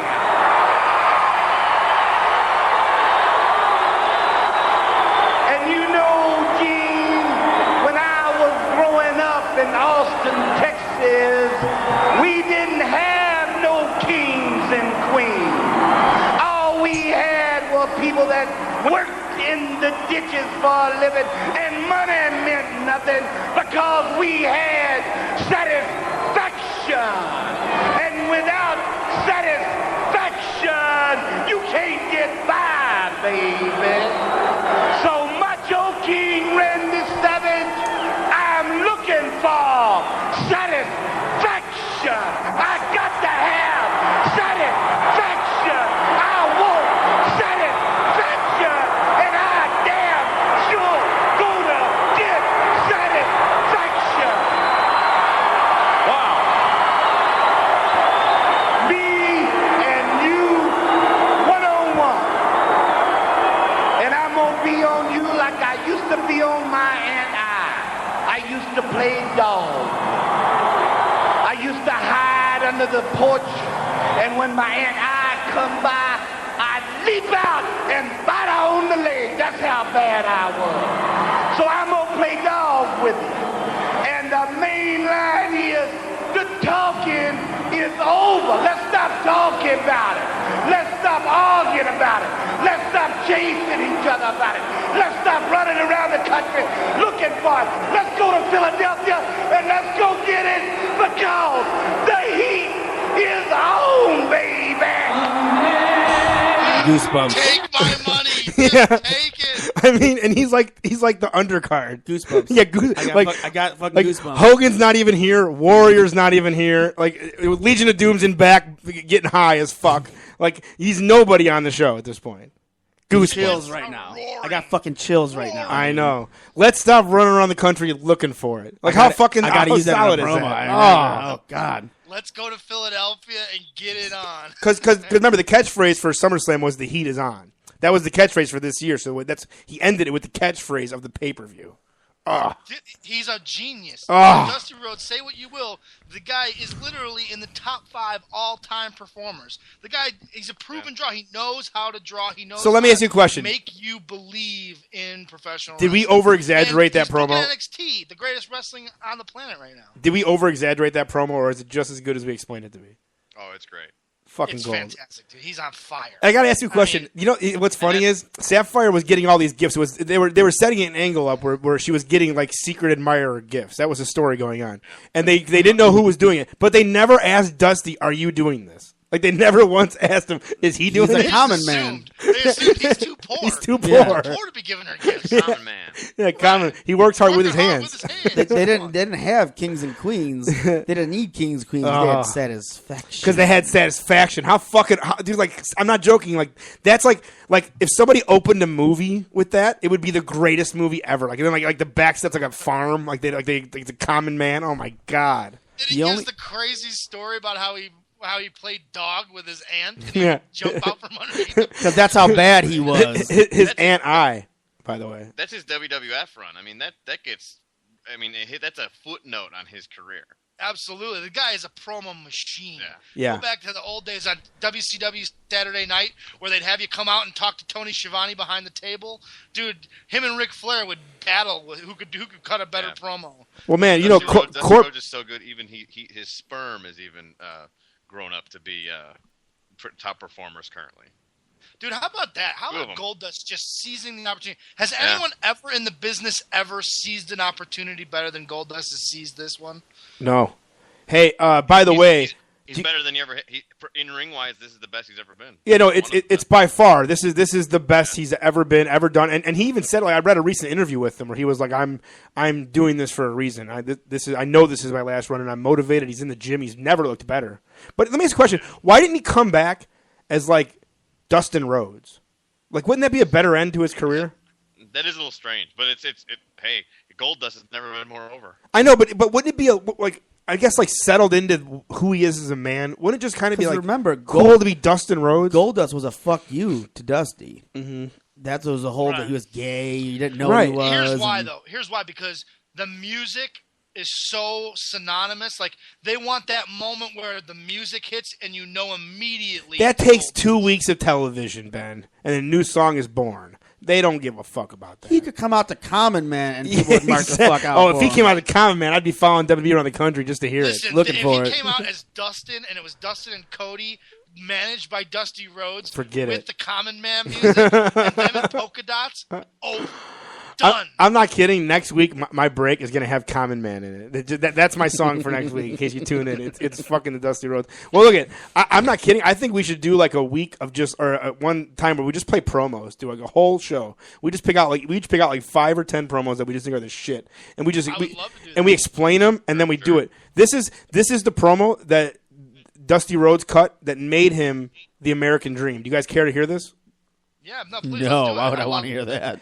I guess somewhere, because he mentioned this promo on Steve Austin's podcast, how he went out there and just cut a promo. Because Steve Austin asked him, how do you do a promo? Like, what do you do going into a promo? And he was like, nothing. I walk out there and I talk from the heart. And Steve Austin's like, that's what I do. No, Steve Austin does this really awesome thing. Like, when you say something that, like, is the business, he just goes, like, he doesn't say a fucking word. He just marks. He audibly marks out for it. Like yeah. And then he climbed to the top rope and he hit it and the place popped. Dude, the best. You just hear nothing. You hear him kind of just like he has nothing to say. When he has nothing to say, it's the greatest thing ever. The best was him and Hall, and I still have those, like the two Hall. Great episodes. Where he's like, we're just calling it live in the ring, Scotty. You know the way we used to do it. And Hall's like, oh yeah, brother, brother. No, seriously, MLW podcast. It's free. Go get the app. What's great about their app, like if you turn your car off, it doesn't reset the program. It leaves it where it's at. If you shut your phone off and turn it back on and you go to the app again, it asks you, do you want to leave off where you left off at? You go right back to back where you left off. It's genius. This app is perfect. Anybody in app land that wants to do what they're doing, call them and find out and pay them because they're doing it absolutely perfect. But anyways, Dusty Rhodes talked about he went out there and cut this promo, and when he came in the back, they like redeveloped him. This was from this promo. that he became the American Dream, Dusty Rhodes, because he talks about the American Dream and he keeps referencing what it is, and because he said at this time there was a recession of sorts, and there was a big difference in towns they were going to, where there was a lot of really poor people, and he was in a really poor town for this promo, and he wanted to try to be them, and he cut a promo about them, and it's genius. Here we go. Ladies and gentlemen, you all know that Dusty Rhodes has been injured. Well, we want to welcome back tonight Dusty Rhodes for his first interview since his injury. Here is the American Dream, Dusty Rhodes. And Dusty, your fans welcome you back, man. First of all, I would like to thank the many, many fans throughout this country that wrote cards and letters to Dusty Rhodes, the American Dream, while I was down. Secondly, I want to thank Jim Crockett Promotions for waiting and taking the time, because I know how important it was. Starcade 85 it is to the wrestling fans, it is to Jim Crockett Promotions. And Dusty Rhodes, the American Dream, with that weight, got what I wanted. Ric Flair, the world's heavyweight champion. I don't have to say a lot more about the way I feel about Ric Flair. No respect, no honor. There is no honor among thieves in the first place. He put hard times on Dusty Rhodes and his family. You don't know what hard times are, Daddy. Hard times are when the textile workers around this country are out of work and got 4 or 5 kids and can't pay their wages, can't buy their food. Hard times are when the auto workers are out of work and they tell them go home. And hard times are when a man has worked at a job 30 years. 30 years, they give him a watch, kick him in the butt, and say, hey, a computer took your place, Daddy. That's hard time. That's hard time. And Ric Flair, you put hard times on this country by taking Dusty Rhodes out. That's hard time. And we all had hard times together. I admit I don't look like the athlete of the day supposed to look. My belly's just a little big. My hind is just a little big. But, brother, I am bad, and they know I'm bad. And there were 2 bad people. One was John Wayne, and he's dead, brother. And the other one's right here. Nature Boy Ric Flair. The world's heavyweight title belongs to these people. I'm going to reach out right now. I want you at home to know my hand is touching your hand for this gathering of the biggest body of people in this country, in this universe, all over the world now, reaching out because the love that was given me, and this time I will repay you now, because I will be the next world's heavyweight champion on this hard time blues. Dusty Rhodes Tour 85 and Ric Flair, Nature Boy. Let me leave you with this. One way to hurt Ric Flair is to take what he cherishes more than anything in the world. That's the world's heavyweight title. I'm gonna take it. I've been there twice. This time when I take it, Daddy, I'm gonna take it for you. Let's gather for it. Don't let me down now, because I came back for you, for that man up there that died 10, 12 years ago and never got the opportunity to see a real world champion. And I'm proud of you, and thank God I have you. And I love you. Love you! Boom. Again, more noise you'll never hear Amazing. on WWE. And what's weird is that promo's from WCW, from NWA. No, yeah, so it's before he leaves to go to WWF. It's Mid-Atlantic. So it's 1985. It's 1985. This is like the heat of the territories, the booming of the territories, if you will. Mm-hmm. Yeah. So this is a different time. There's something I noticed about that. When someone's cutting a good promo, the best parts of the promo when it's a good promo are when they're not saying nothing. Yeah. Yeah. Because like when he pauses, you're like, what's he gonna say what? next? What? Yeah, dude. And then whatever that next like 5 seconds that he says is the most important part in the entire promo. Agreed? Yeah. Yeah, absolutely. Like any wrestler listening, that's how you cut a promo. You first get them amped up. You first get them figuring it out. You first get them, into what you're talking about, and then you shut the fuck up for like 6 seconds. In sales, they say 4 to 6 seconds when you lay off price, and they got to think about it. And if you say something in that 4 to 6 seconds, you'll never get the sale because you get them out of buying mode. It's the same thing with the fans. They're eager. They're into it. They're buying it. And that 4 to 6 seconds, they're evaluating, I want this, I want this, I want this. And when you say nothing, oh, my God, do they fucking want it. Dude. Sure. Dude. Absolutely. It's money. Now, last bit of a promo, at least what I got, unless you gentlemen have something on the docket here. Court Bauer and Pollock do a show every week together. And they open the show with this. It's literally like a 20-second Ric Flair promo. And I'm telling you right now, it's the greatest 20-second promo about how bad of a dude Ric Flair is ever. So here we go. He's the best. The best. When it comes down to cutting a promo, there's The no problem is what he became in life. It's hard to remember this guy. Right. Really. Yeah, you remember broken down poor Ric Flair. Right. But you don't recognize that there was a time when he made you believe that he was the richest athlete on the planet. You mean he wasn't? He's got the greatest promo, too, where he tells everyone, he's like, women 18 and older, we're at the Ritz-Carlton. Boyfriends, you're staying in the lobby. You're staying in the lobby. Like, Right. you want to party with the four horsemen? He talks about his alligator shoes. It's hard to keep these alligators down. Like, and you're like, oh my God, he's the baddest dude on the fucking planet. Yeah. So here we go. My favorite was the one. Go ahead. When he was the program with Ricky Morton, when he's talking about Ricky Morton's little girls wear, training the difference between the women. Yeah, right, yeah. And the crowd is just on fire when Ricky Morton comes out. People don't give Ricky Morton, even the Rock and Roll Express, the credit for the tag team that they truly were. They were the elite tag team. They were pre-Rockers. The Rockers took their thunder, honestly, from like a marketing The Rock standpoint. and Roll Express versus the Midnight Express is they made money everywhere. Everywhere. Do you remember how hard we marked out when we found out we got to work them? Like, we're working, Right. we're working who? And dude, you know what's great? It's a great story. So we're working. It's us and Kamala before the leg amputation. Kamalo. Who said that? Douglas O'Shit. Yeah, Douglas O'Shit. You mean Kamalo? No, Kamala, Douglas. You fucking asshole.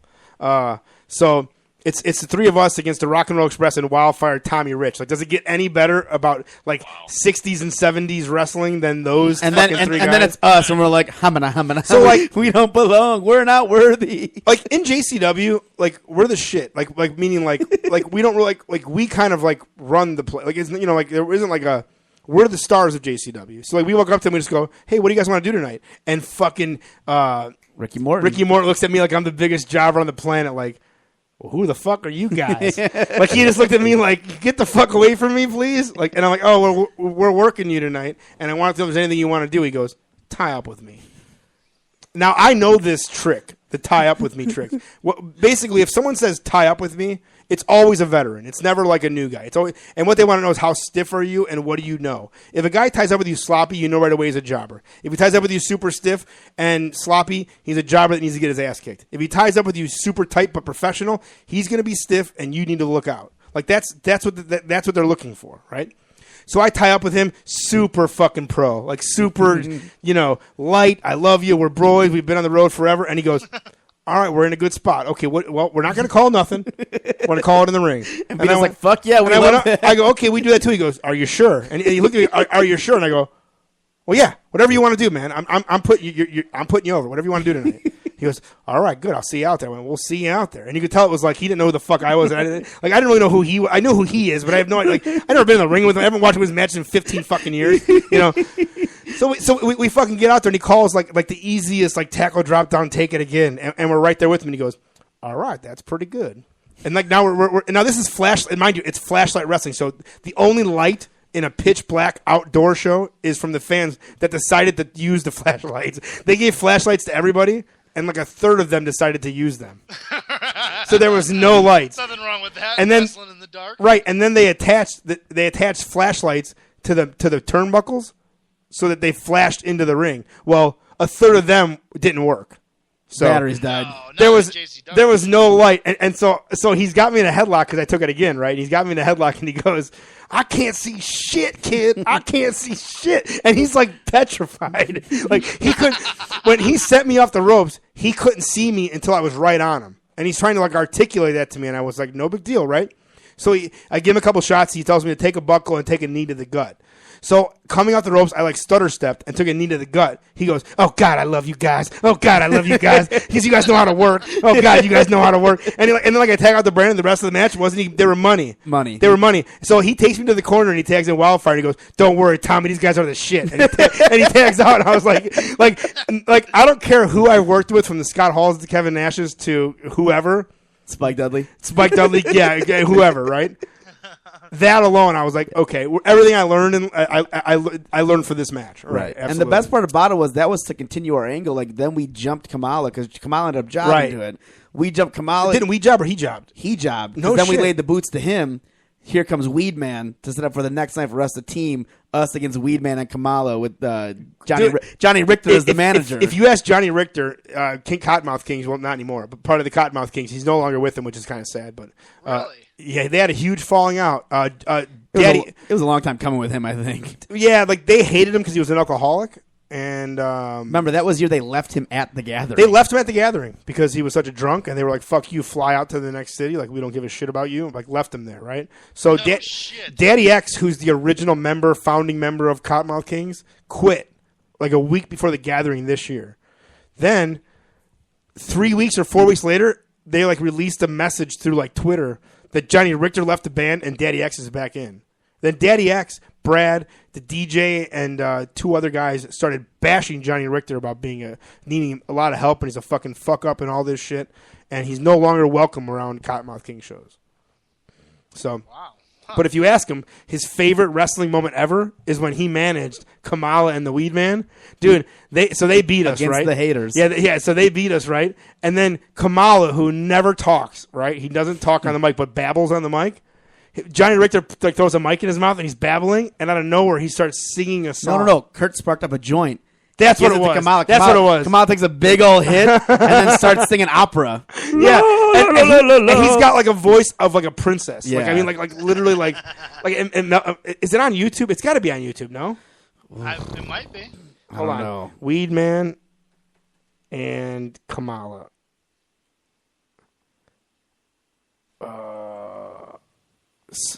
Smoke up in smoke. No, you know what? I have it somewhere because I actually have the physical tape. I'll find it for a later date.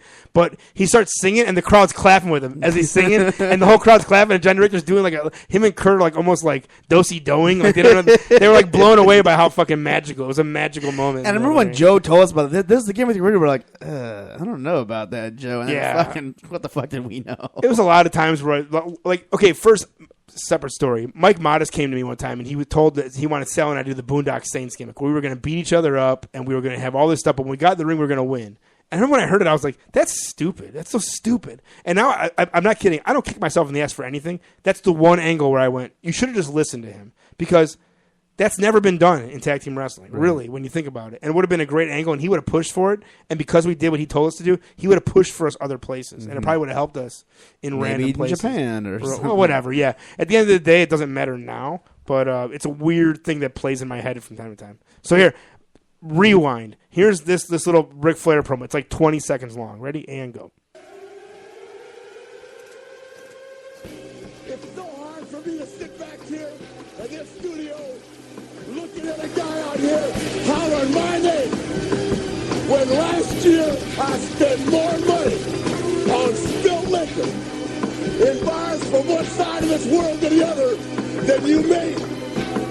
You're talking to the Rolex wearing, diamond ring wearing, kid stealing, wheeling dealing, limousine riding, jet flying, son of a gun, and I'm having a hard time holding these alligators down. I mean, yeah, that's okay. from, So I now think that Pusha promo, T, Pusha T used that at the beginning of the song. The song that goes into is a Pusha T song. He uses that promo. I love that. I spent more on spilt liquor in bars across this country than you making it. I mean, is there a greater fucking point that you're a piece of shit and I'm the man than that fucking line? Here's the problem, though. As great as that promo is, and as much as we're marking out for it, it's the guys like Johnny Armani that are using those same lines now where you're like, dude, you fucking suck. Get away from me. Get off of my fucking show right now. You know, Yeah, I 'cause know. He thinks he's Ric Flair. I wear a Rolex. No, that's a Timex, dude. Get out of here. Get out of here, fucking. You know? You don't wear Rolex. You've not spent more money on spilt liquor than someone's made in an entire year. And, You like, work part-time. I've just recently got into watches. When you tell somebody that you have a Rolex, you're telling them you spent $3,000 on the worst Rolex. The worst one costs $3,000. Right. I'm not kidding. Like imagine you're going to a store. You're going to make a purchase. It's $3,000. Forget what it is. On what planet? And we like whatever we all make here. Tell me you're going to spend it on a watch. No way. I don't understand why anyone in this day and age even owns a watch. Your phone tells the time. What do you have a watch? I'm spending $3,000 on hookers and cocaine. You want to in know? Vegas. Absolutely. Absolutely. Look, I'm not kidding. When I'm 60, hookers and cocaine. Hookers and cocaine. I'm not I doing. was only kidding. I'm not doing blow. But when I turn 60, I'm doing blow. I'm not joking. I'm doing blow. Period. There you go. Now, hey, look at Ben. Ben, we had this conversation, I don't know, 3 or 4 months ago, maybe 2 months ago, about watches. And we had. Then the next day I went into work and I saw Jason and I was shitting on watches. And he goes, "Hey, man, I wear a fucking watch." And I never really thought about it, but now I'm a watch. And then Vito sent us a photo of his new watch. It's only about status. It's no. Hold on. It is a piece of jewelry. It is hold not on. to tell time. It's no. Absolutely. It's about jewelry, but like guys, you wear a necklace, no one sees it. If you wear earrings, you're a douchebag. Mm-hmm. You know, if you wear rings, you're kind of a douchebag. But you can wear a watch, right? So it's literally one of those things where it's a piece of jewelry. Like, and now that I literally dress in very nice clothes every single day. A watch finishes the outfit, and it's really weird when you're around other people that make money. They have a watch, they have cufflinks, they have this stupid shit, right? And you play into what that is. So I understand the watch thing when it's a centerpiece of.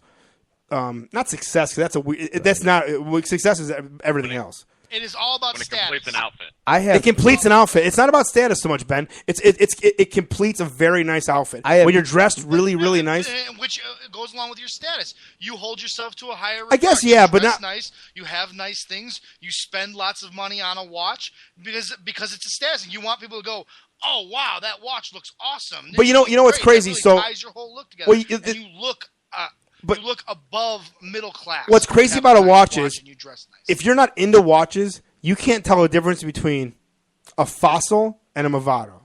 You have no clue. So that it's like when I drive a Lamborghini, you're like, "Holy fuck, that dude's in a Lamborghini."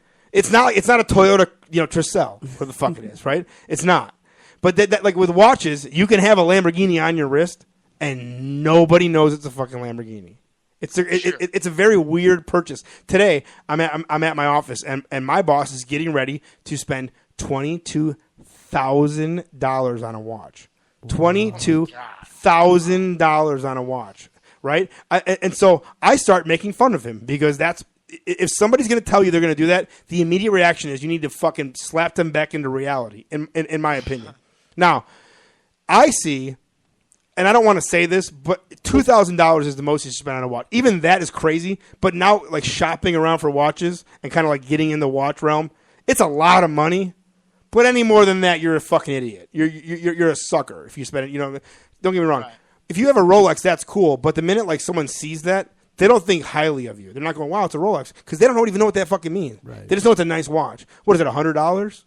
Like they don't know. Like people don't know a Rolex costs $3,000.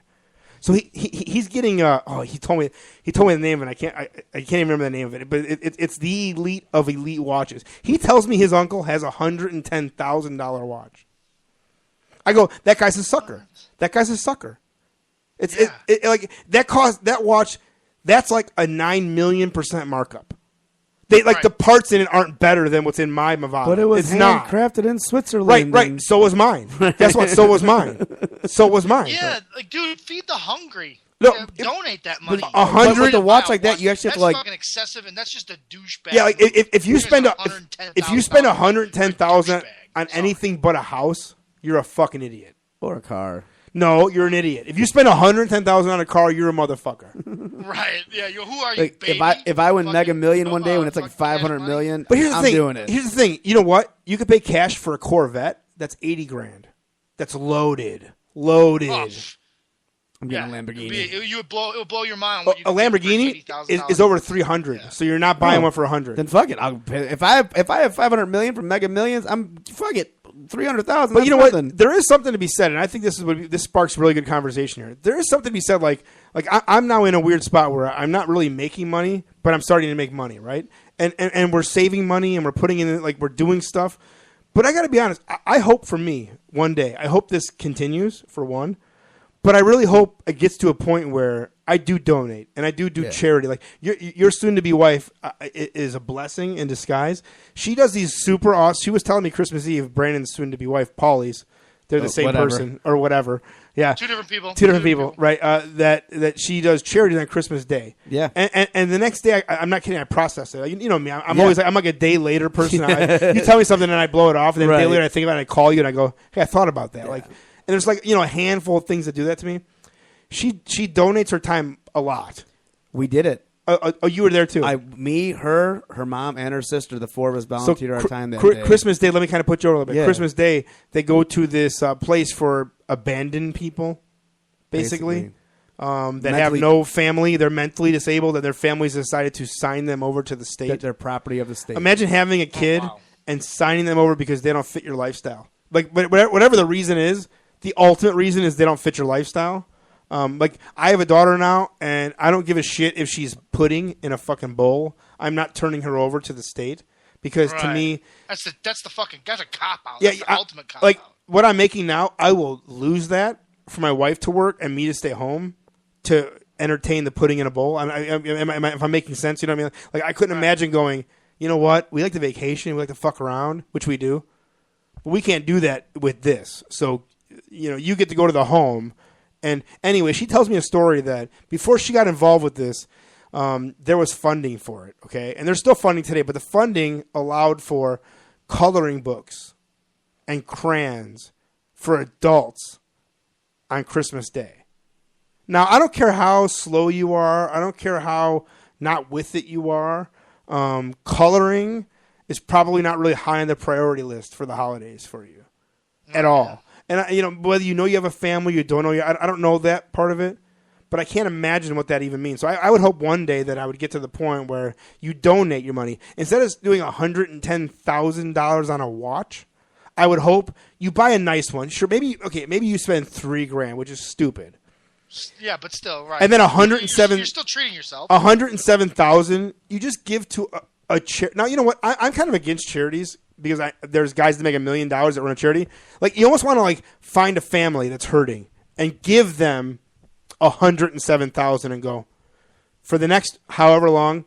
Stop worrying about money. There's a great show called Secret Millionaire, and that's bullshit though. I watched it. Whatever that show's the case bullshit. may be, at the end of the day, there's been some that I've watched that maybe weren't bullshit. Yeah. Where they meet these people that are doing volunteer work.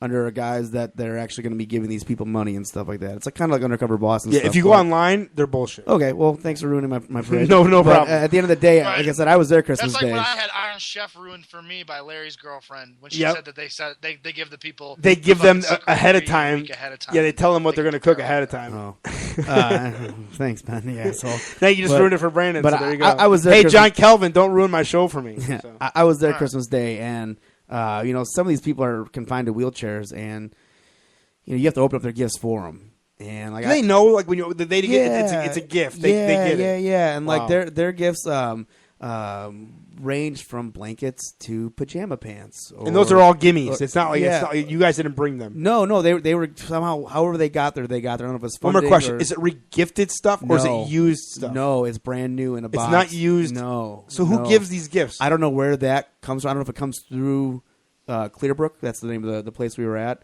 But it was so mind-boggling to me, and then I felt it's fucking sad. I felt good though, right? Knowing that I was there, and Santa comes in, and now these are adults, but they're a lot of them are very childlike, 7-year-old, 13-year-old. What's childlike?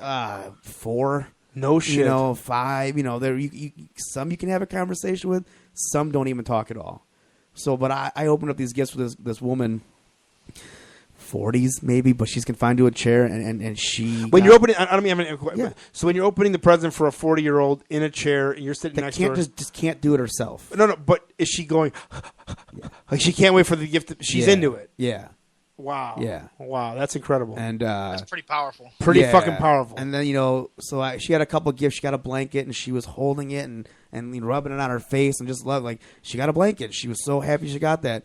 Santa Claus comes in, and he literally everyone, the way they had him line up, like almost like a track where Santa could walk around, and he would ask them, "What's your favorite sports team? Cubs, Bears, Blackhawks, or White Sox?"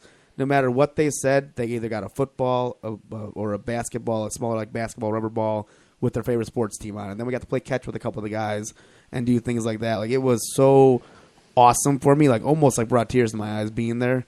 And as much as I not that I didn't want to go, but I'm so accustomed to me and my selfish ways of Christmas Day. I want to watch movies or I want to play PS3 and be left alone. I want to be left alone. And then you think of these people that don't have what I've had for years. It's still real to me, damn it. It was awesome. It was such a great feeling. And like when I first met Liz, I went to a dance she has. Quarterly, they have like dances for higher functioning people with the different houses and stuff that can come to the one gym. And I looked at it, and as the different houses walked in because they get bussed in. They see their friends and everyone gets a hug, and it reminded me a lot of The Ringer when Johnny Knoxville first gets to the Special Olympics. Like everyone keeps hugging him. He's like by the end of it, he was hugging them all back, and it was all good. But it was like that, and it was awesome. And I went, wow, like this is something I could definitely be a part of. Like this is amazing because you see the real gifts. It's not about the physical bullshit, bullshit. Right. It was awesome, and she definitely is such a blessing for me. Because it made me realize that I'm a fucking shithead sometimes, and I don't get shit. Things you care about aren't important. Right. So You sent me 2 pictures of shit this week. Not this week. All the time. Not yeah, this week. I didn't get anything this week, so I kind of feel left out. That was last week. No, you're always tied on to that. So Stoney McGee, like 2 weeks ago, posted on his wall to post pictures of shit. Right. He called me out.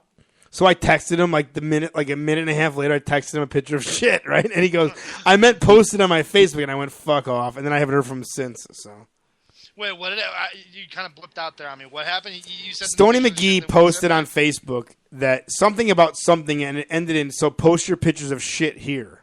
Or something it was about like posting. He was like threatening me, not me, but anybody. But I took it as a personal threat to send me Don't photos. Call me out, right? To send me photos of your shit. Now, if I would love to get my dad on here one day just to talk about the photos of shit that I send my dad because it's like insanely funny. His reaction.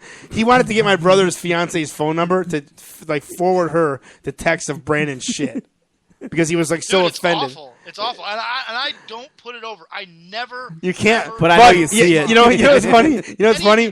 I don't care. I don't care if you don't respond. I know you got it. Yeah, because you bring it up at times like this. Yeah, and you know what? I don't care if ever. I know you got it. So that's all that matters to me. Hey, Joe, name one unselfish thing you've ever done in your life. Name one unselfish thing I've done in my life? Yes. Do we have any of those? 'Cause I got to be honest. I don't have too many, and I'm embarrassed. No, I don't think I do either, man. I'm kind of embarrassed. Kind of embarrassing to say. Yeah, I'm kind of embarrassed to like openly say that. Joe, do you have any? Similar to what Brandon did when I was at work again, another job, was able to volunteer at it wasn't for people similar to that, but like a homeless shelter in Joliet. Distribute food on Thanksgiving. So and when was that? What year? I would think. What year? Yeah. Hey, Joe. Joe, what year was that? Joe, what year was that? LPJ, what year was that?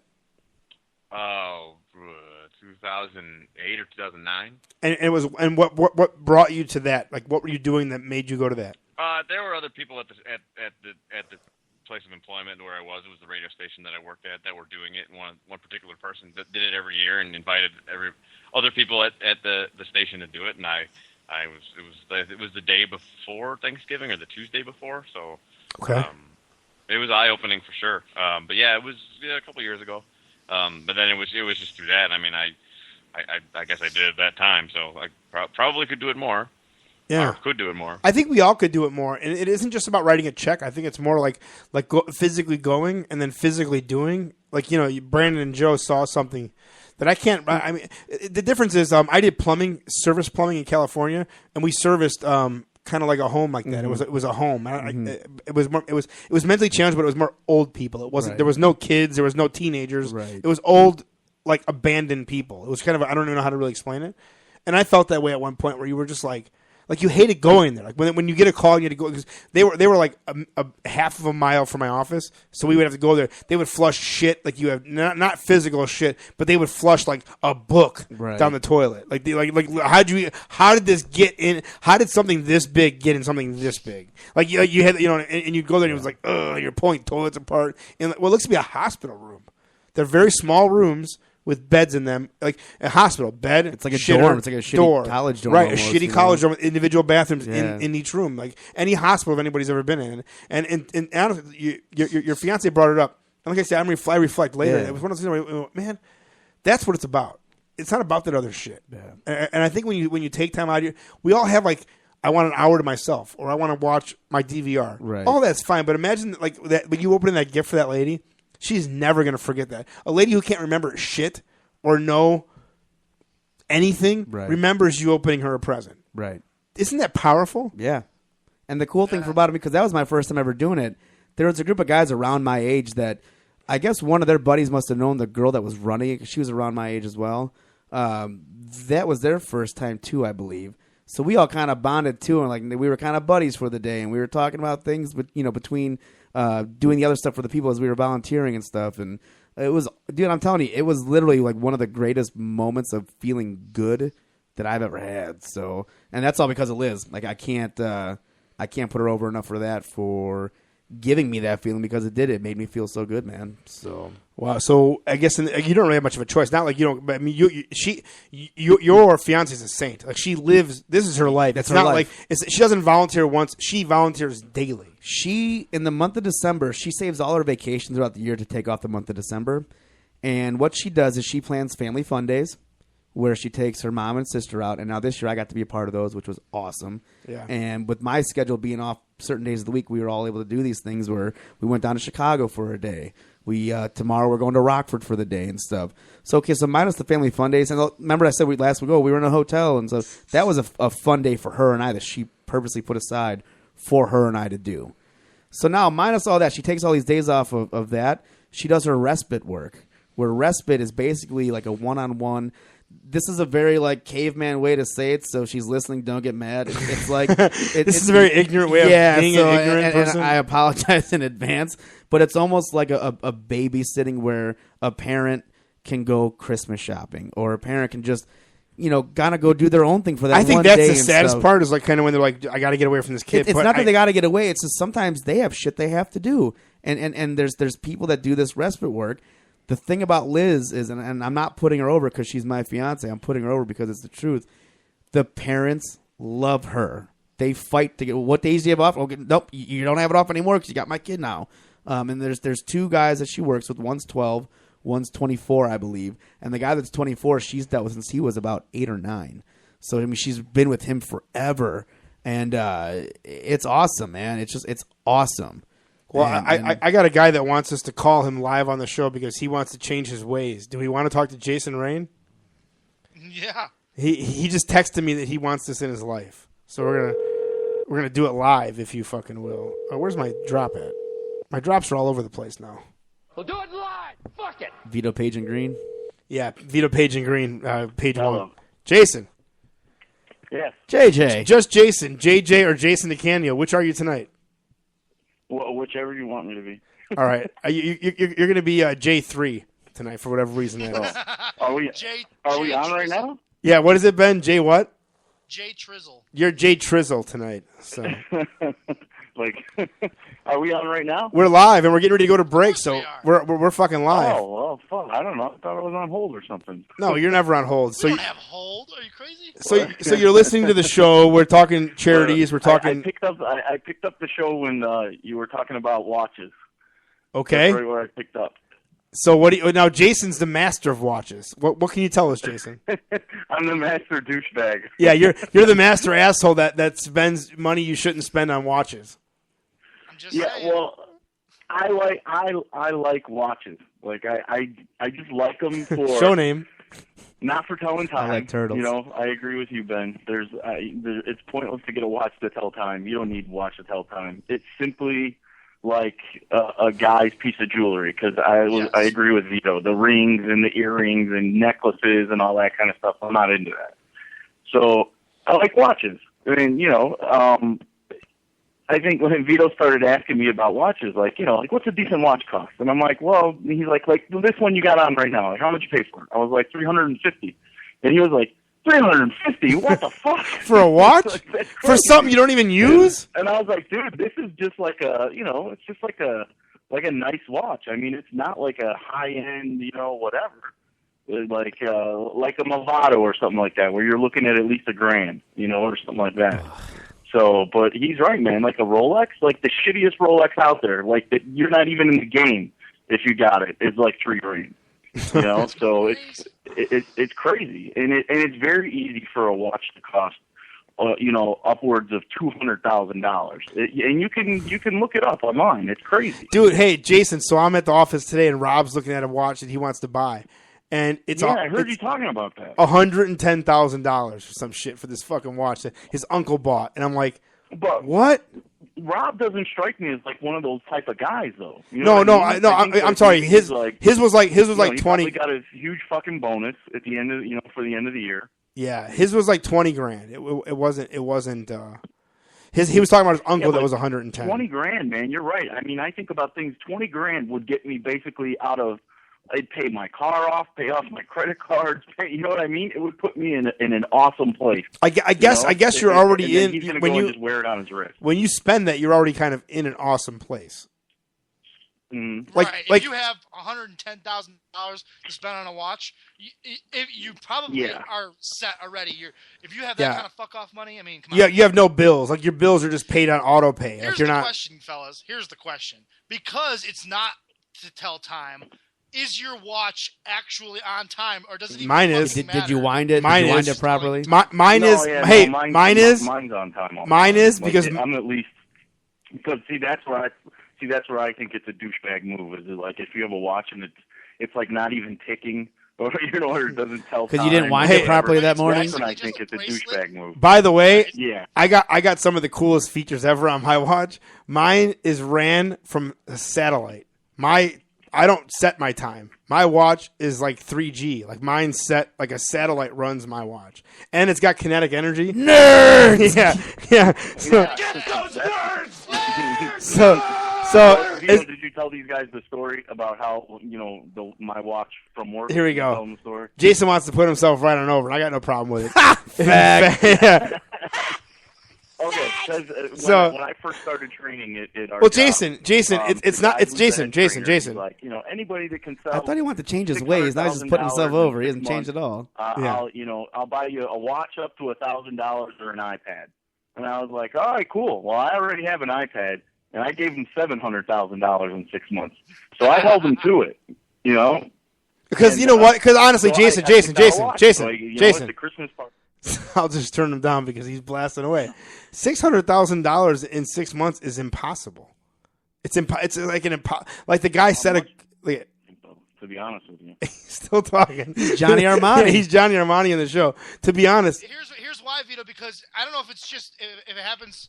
But you fade out when we start talking. Really? You fade out completely. I think Joe has the same thing. So on our end, you fade out, and we can't hear you if we're talking. You know what? That's a Skype thing. We've had this in the past. I mean, you go back and listen to old episodes. It's not. That's like. I hate Skype. And you know what's funny? When I go back and listen to like the MLW podcast or Steve Austin podcast, they use Skype too, and they have the same complaints. Like they're like, this is the 5th time we've recorded this show. Fuck Skype. Yeah. Jason, can you hear me or no? Yeah, I can hear you. So once we stop talking, we can hear you.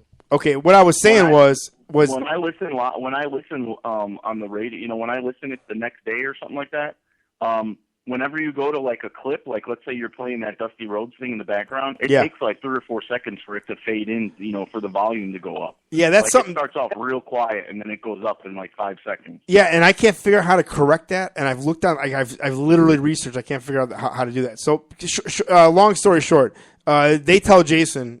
This guy, Vince, he's like the guy that changed our entire company. He's one of the awesomest salesmen. He totally gets it, and he has like a script that we're all learning, and it's working for everybody. So he tells Jason, who's like, Jason's his first class, basically. He tells Jason, if you do over $600,000 in 6 months, I'll buy you an iPad or up to $1,000 watch, right?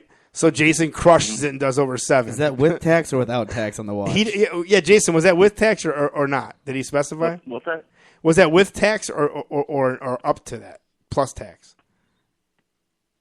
That was just $1,000 total. It was actually the watch I showed him was like $995. yeah, it wasn't with tax because you got more than that. So he gets $1,000 watch. So he hits it. He does $700K, and the dude buys him $1,000 watch. Boom. It's a joke. Boom. Yeah. So, and is yours an automatic Twitch or what is it? Is it what? Is the secondhand automatic? I don't know if I even saw yours up close. No, it ticks. It's not. Yours swoops, right? Mine's a swoop. Yeah. Mine's a that's how you swoop. can tell when you got a real nice watch. Sure, When the second hand doesn't tick, it swoops. Yeah, it just like swoops instead of like tick, tick, tick, tick. Oh, Yeah. dude. See, now that's watches 101. Yeah, exactly. But I nerds. You know what? Get those nerds! Well, let's move on then. Hey, so just JJ, what else is in your world? Can you talk about anything else besides what's not interesting to everybody else? No, I don't know. I just I heard you guys talking about all this volunteering stuff, and that sounds pretty awesome, man. Because I need something like that in my life. I think we need JJ in the studio to talk about his last year of his personal life. Would be a very interesting show. January 13th. Come on down. Jason. Me and the girlfriend broke up. Oh, the girlfriend did too? Yeah, me and the girlfriend broke up. Wait, So whoa. Girlfriend. Even worse. You can't just well, Jason was married. Yeah. Is going through a divorce. Oh, man, I'm You sorry. don't know about. Oh, okay, No. yeah. A lot of people don't know about. Jason. Hey, we're on the air right now, big guy. Jason, this is like this is not a fast story, any of this. Can we go to break and come back after break? It's a 3-hour conversation. January 13th. This is not like a, hey, Jason, what's new in your life? There's way more than meets the eye, if you will. So He's like Transformers. right. So you and Lisi are done. Yeah, well, I guess for now, but it seems like it's pretty definite. Was that on your end or her end? Close. Was that on your end or her end? I don't know. I think it was kind of like I think it was kind of a mutual thing. Like first it was kind of like me, and then it was her, and now I think it's me. So I don't know. It's kind of one of those wishy-washy situations. Wow. Well, Jason, when can you actually get in the studio to tell this saga? I want some Blort stories and everything. Yeah, that is the Jason Rain story. Yeah, no, I want to come in. I do. Every Monday. Just say, fuck it, next Monday. Hey, Ben will be here on January 13th. So is that 2 weeks from now, Ben? 2 weeks from today. 2 weeks from today, Ben will be. Well, I'll do it. Let's do it then. Then you want to do it then, or I don't want to steal Ben's thunder though. Oh, fuck Ben. I love listening to the Jason Rain saga. Dude, yeah, we'll have a full studio of people for that. We might even do some other shenanigans. But yeah, please, just honestly, you made enough money. You could take a Monday off. It's the worst selling day of the week. Yeah, I know. Yeah, I know. Right? I know. Well, unlike today. Today I had two nothing calls. I get to my 6:30, which if I didn't have a 6:30 today, I would have came up by you guys. And I get to my 6:30, the doors are all padlocked. There's boards on all the windows. Of course. Yeah, clearly, this is a good appointment. Fucking thing Gotta love that. Somebody in the office was desperate. Okay, people, move along. Yeah, Nothing and they're to calling see the here. number. Nobody's answering. They're like, well, why don't you hang out for a while? I'm like, yeah, I'll hang out for a while. Start the car, drive away. Exactly. Like, call me if something happens. Hey, Jason. Yeah, I'll hang out for a while, my ass. Jason, if you do want to do volunteer work and things like that, just go on my Facebook page. You can see who I'm in a relationship with, and just hit Liz up. I'll let her know, or hit me up and let you know if you want to do something like that. She's like the queen of finding all that shit, so she's really good at that stuff. If you want to do something and feel good about yourself, man, trust me. I think ITR should almost do like some kind of charitable event. I think it'd be cool if we Yeah. somehow work something out. It would be really awesome. You know what? I really like. Vito, you asked a question and said like, when was the last like unselfish thing you did or whatever like that? And I thought about it. I'm like, I don't fucking know. You know what I mean? Like, I can think about Christmas and things like that. Like, I'm a very giving person. Like, you know, like I'll go and spend a ton of money on somebody, you know, because it makes me genuinely feel good to be able to spend that kind of money on somebody or give them something that makes them that happy. But it's still materialistic. You know what I mean? And it's not, you know, I don't know if it's as fulfilling as what you guys are talking about. I'm sure it can't be. But I definitely, you know, I think about all the things that have gone on in my life and the things that, you know, that I don't do, that I probably should do. And I think it's all about looking inward and really kind of, you know, just, when I see situations like that out there, like less fortunate than others, or, you know, how about it today? Vito and I are sitting on the phone and, you know, and I'm bitching because my $3,000 paycheck didn't have another $2,500 on it, you know, that the office owes me, and they forgot to put on there. So that paycheck would have been $5,000 or whatever. You know what I mean? And I'm After- sitting here about it, after about taxes. it, you know what I mean? Yeah. And it's like, that makes me feel like shit when I see what else is going on out there. You know, it's like, I don't want to be that guy. And Vito, you're right. You know, when you start to get into a situation like, you know, where Vito and I work, and when you're successful, you make a lot of money. And I you know, I don't want to be that guy. You know, I don't want to be that guy at all. I want to be the guy that stays grounded, you know? Well, let's do something, man. I'll do it with you for real, and we'll All right, cool. balance out Yeah, the karma. let's set it up. The sooner the better. I'll talk to Liz tonight. Yeah, we'll do somewhat of an ITR kind of giving away type thing of something, and we'll go somewhere and do something. I think it'd be cool. If we can turn around and organize it while I'm up there, I'll go with you guys too. Yeah, I mean, yeah, man. The sooner the better. I've never done anything like that, and I just think that, like, you know, like I said, like where I'm at in my life, it's like I think I could use a little bit of that. You know what I mean? Because I think it would help open some doors. You know? I think we all could. I think no matter where you're at, good, bad, and different, I think helping, you know, less fortunate people. I think so far in life, we, you know, everybody wants to try to get the nut. You know, everybody wants to get to the point where they're, you know, successful. And I think sometimes success is measured not by your paycheck or not by, you know, what you do for your friends and family, but it's more by, you know, what you do for the world around you. I saw on the news today, one of my breaks at work, there's a doctor in Chicago that he's been doing this for years, and he's just now starting to get like recognized for doing it because it's getting such a name in the community. It was a wrong turn that he made on the street one night driving, and sees all these homeless people, and he thought to himself, "Man, I need to do something for these people." Who's this, by the way? He's a doctor out of Chicago. It was Okay. on WGN News. Okay, and he went back the next day and brought blankets. Wow! And then the next day brought something else. And it probably cost him, you know, 100th of what he has in his bank account. Like, it cost him nothing. Right. And You to know? now, it's to the point where not only are his patients, but people that aren't even his patients that have heard about it through friends of friends are bringing stuff to his office to bring to these people that need it. And like today, they were giving them blankets because it's so fucking cold here right now. Yeah, it's crazy. And then he was telling me, you know, what I come to realize was I had to try to stop selling these people on going to a shelter or going to get help or going. This is what they want. Certain people, this is what they want. Right. Even if they don't want it, they're not doing anything to help themselves. So obviously, this is what they want deep down. So I'm just going to try to make them as comfortable as possible in this time. Coats, hats, gloves. I mean, everything, dude. And I was like, wow. I mean, to the point where now his whole family will do it with him. And he That's goes awesome. down there and his SUV's loaded up. It was really like touching, man. I was like, holy shit, you know? So, well, JJ, I don't want to cut you short, but you got to get in here as soon as possible, okay? Like as soon as possible. Yeah, no, hey, let's. Well, I mean, if that's cool for the 13th, let's just make it a date. Hey, Jason, do you like Dr. Pepper? Does that sound good? Give me a Dr. Pepper, bitch. I haven't done it. I haven't done it in a really long time. And the best part about it was the delay. It was the delay that he couldn't hear you. He's like, yeah, like, do you like Dr. Pepper? He's like, does that sound good? Like right now, he's going, hello, Yeah. hello. Sorry, Jason, I had to hit you with that. Sorry about your luck, Jason. So here's the deal, Ben. Do you want to save your break for next week and go right into our top five? Because I think we need the time to go into the top five. Or what do you think we should do? That's fine. Yep. Okay. So top five. We obviously haven't done it in a very long time. So let's. Where are you? Top five. Boom. 5, 4, 3, 2. Gustiest right side. Number the hangover. 5, 4, 3, 2, 1.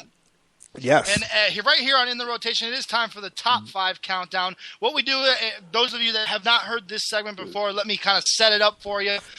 This is kind of a long-time staple. In the early days of In the Rotation here on Spreaker.com, when we were looking for content, we did the top 5, and we would take a different Billboard chart. And I believe today we've just taken the top 5 on the pop charts. Is that correct? It's actually top 100. Top 100 means around the world. It's just these are the top 100 songs for money, for video hits, for everything across the board. It's the most popular songs. Gotcha. Okay. So we're going to take the top 5 of that top 100, and what we do is we listen to each song, and the rules are we give it to the hook, the first hook of the song. We don't interrupt it. We listen to it, and when that is over, we either continue to play the song, and we don't make any comments if we're really enjoying it. If we don't like it, you're very likely to hear this noise.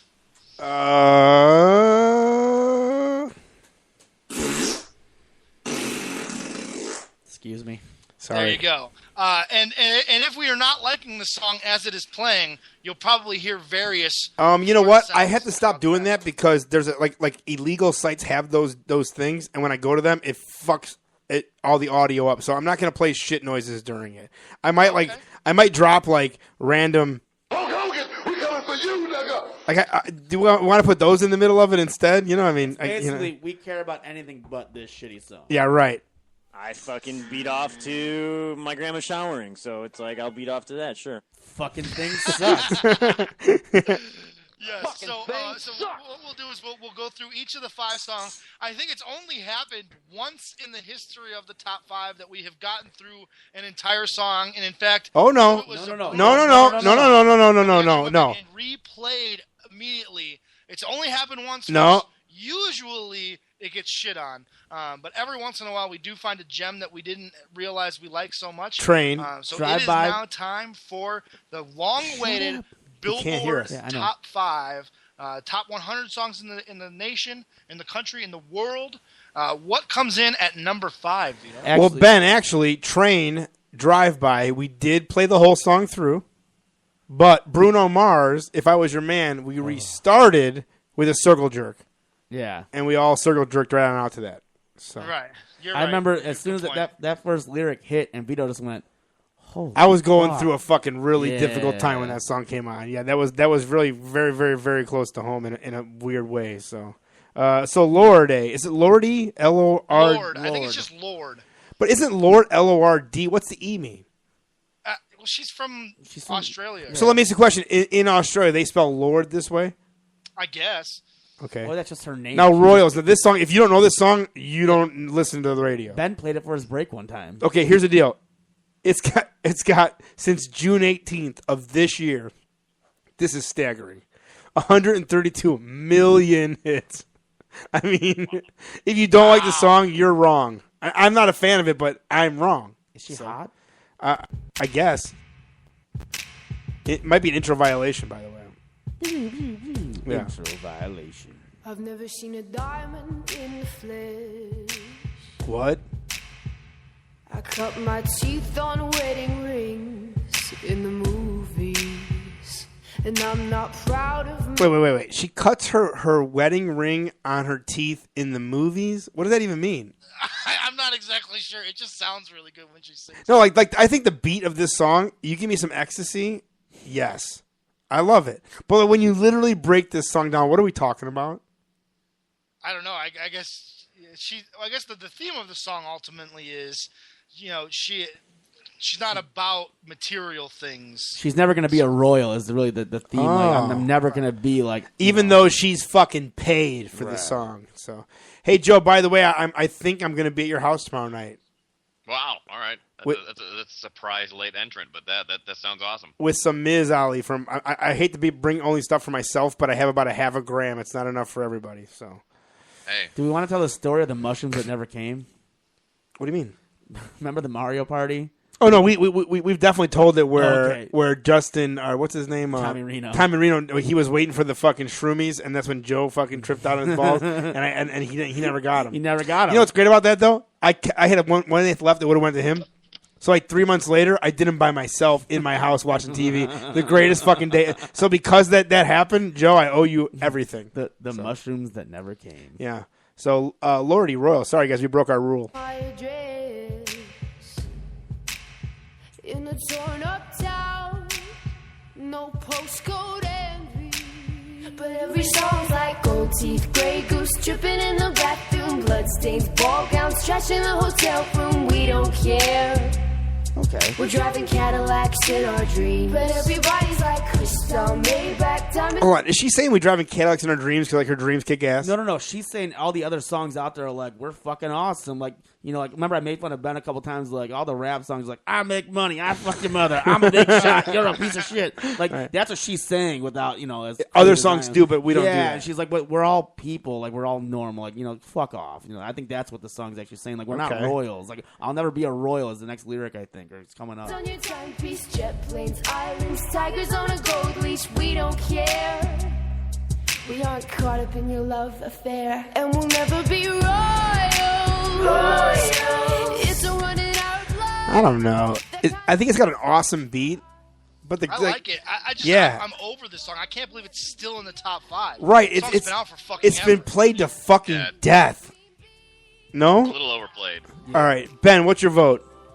I like it, so I'm going to give it a ding, but it's a ding, and you got to stop it short because I'm over this song. It's played out. You got to shut that fucker right on down is what you got to say, right? Shut it down. Right. Joe. There you go. Joe, what's your vote? Yeah, it's a ding with no ring. You ding it and then you stop it. You shut that fucker right on down. Song's over. It's 2014. Over. Tomorrow night. Paulie. Same as these guys. Ringer and shut it down. You know what? I'm going to fucking shit on it just because. Right, that guy. Be different.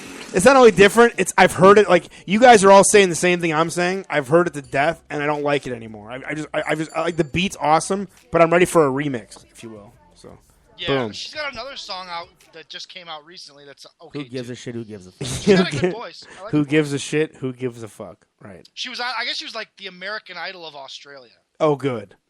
That's like being the American Idol of Crystal Lake. Like, so what? That's like being the Anarchy Pro champion. Exactly. Well, Exactly. No, because now she's got the number 5 song in the world. Okay, but I guarantee there's a lot of number 1 hits from Australia that have never had the number 5 hit ever.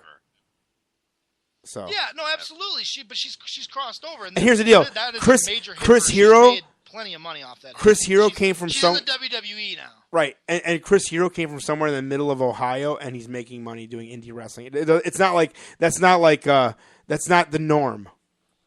Sure. She was really lucky. She's not the norm. Certainly, she's broke out because she's extremely talented. That's Is why she's she? crossed over. So in 2 years from now, what was her name again, Ben? Lord. Okay, so in 2 years from now, will there be a Lord hit? No. Maybe not. Okay, so she's not that talented. I'm just But saying. this one's a certified. I mean, it is, Here's the deal. Dido. Even if she just gets one. Here's the deal. I mean, that's more than a lot of other people get. Okay, Dido with Eminem. Everybody was like, "Oh my God, Dido!" Right? And then she came out with another song, and like, "Where's Dido today?" Right. Nowhere. Nowhere. So Royals can go fuck themselves. I'm just saying. So coming in at number 4, A Great Big World, which is a band, I guess. Time out. I got to take back everything I said about her being hot. She's only 17. Oh, good. No, I got to K5 that. Oh, good. Oh, shit. Here By the time she's 21, she'll be hooked on crank and living in New York in a gutter. Hey, Paulie, Brandon, whatever your name is, have a seat. Paulie, I mean Brandon, I mean whatever your name is. Have a seat. No, I don't want to have a seat, Chris Hansen. I'm sorry. So A Great Big World and Christina Aguilera say something. I'm not kidding. Christina Aguilera can shit out a tune any day of the week. She's like, "Oh, you want to make $1 million?"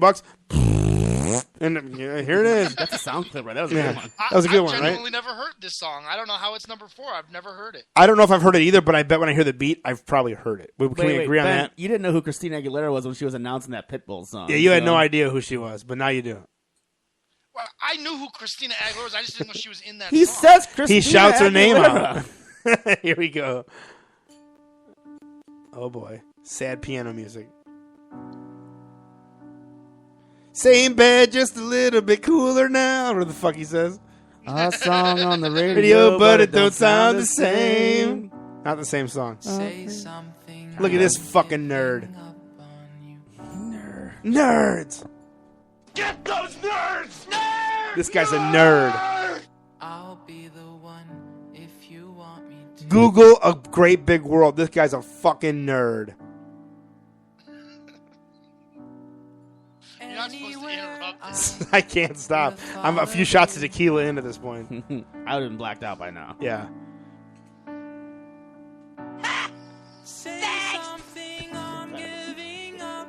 Yeah, I don't like this. I don't like this. Fucking thing sucks. And I am feeling so small. Oh, you guys are so good, such good And you know singers. what? Kudos to Christina Aguilera for getting hot again too. 'cause Yeah, you know what? Can we at least celebrate that? she was getting thick in the hips and short in the tits. You know what I mean? Yeah, absolutely. And she had Yeah. huge cans at one point. Yeah. Here, let's listen to this. And I will stumble and fall. You know, I've been sad in my life, but I've never been this sad. No, me neither. And you're right. There have been times when I've been pretty sad. Right. Never this sad. I came home to an empty house one time, and I wasn't this sad. Show name. I literally came home to an empty house. She packed up and moved while I was at the gathering. Yeah. And was this song playing in your head? No. Yes, it was. No. It was Sarah Evans song, actually. Sarah Evans? Which is what? What song? A little bit stronger. You're a fag. Dude, I was so depressed. Yo. Total hot fag. I was depressed as shit. What's it called? A little bit stronger. You're a fucking fag. We might have to play that with 19 million fucking hits. No big deal. Can we vote on this song already and just get it off the air?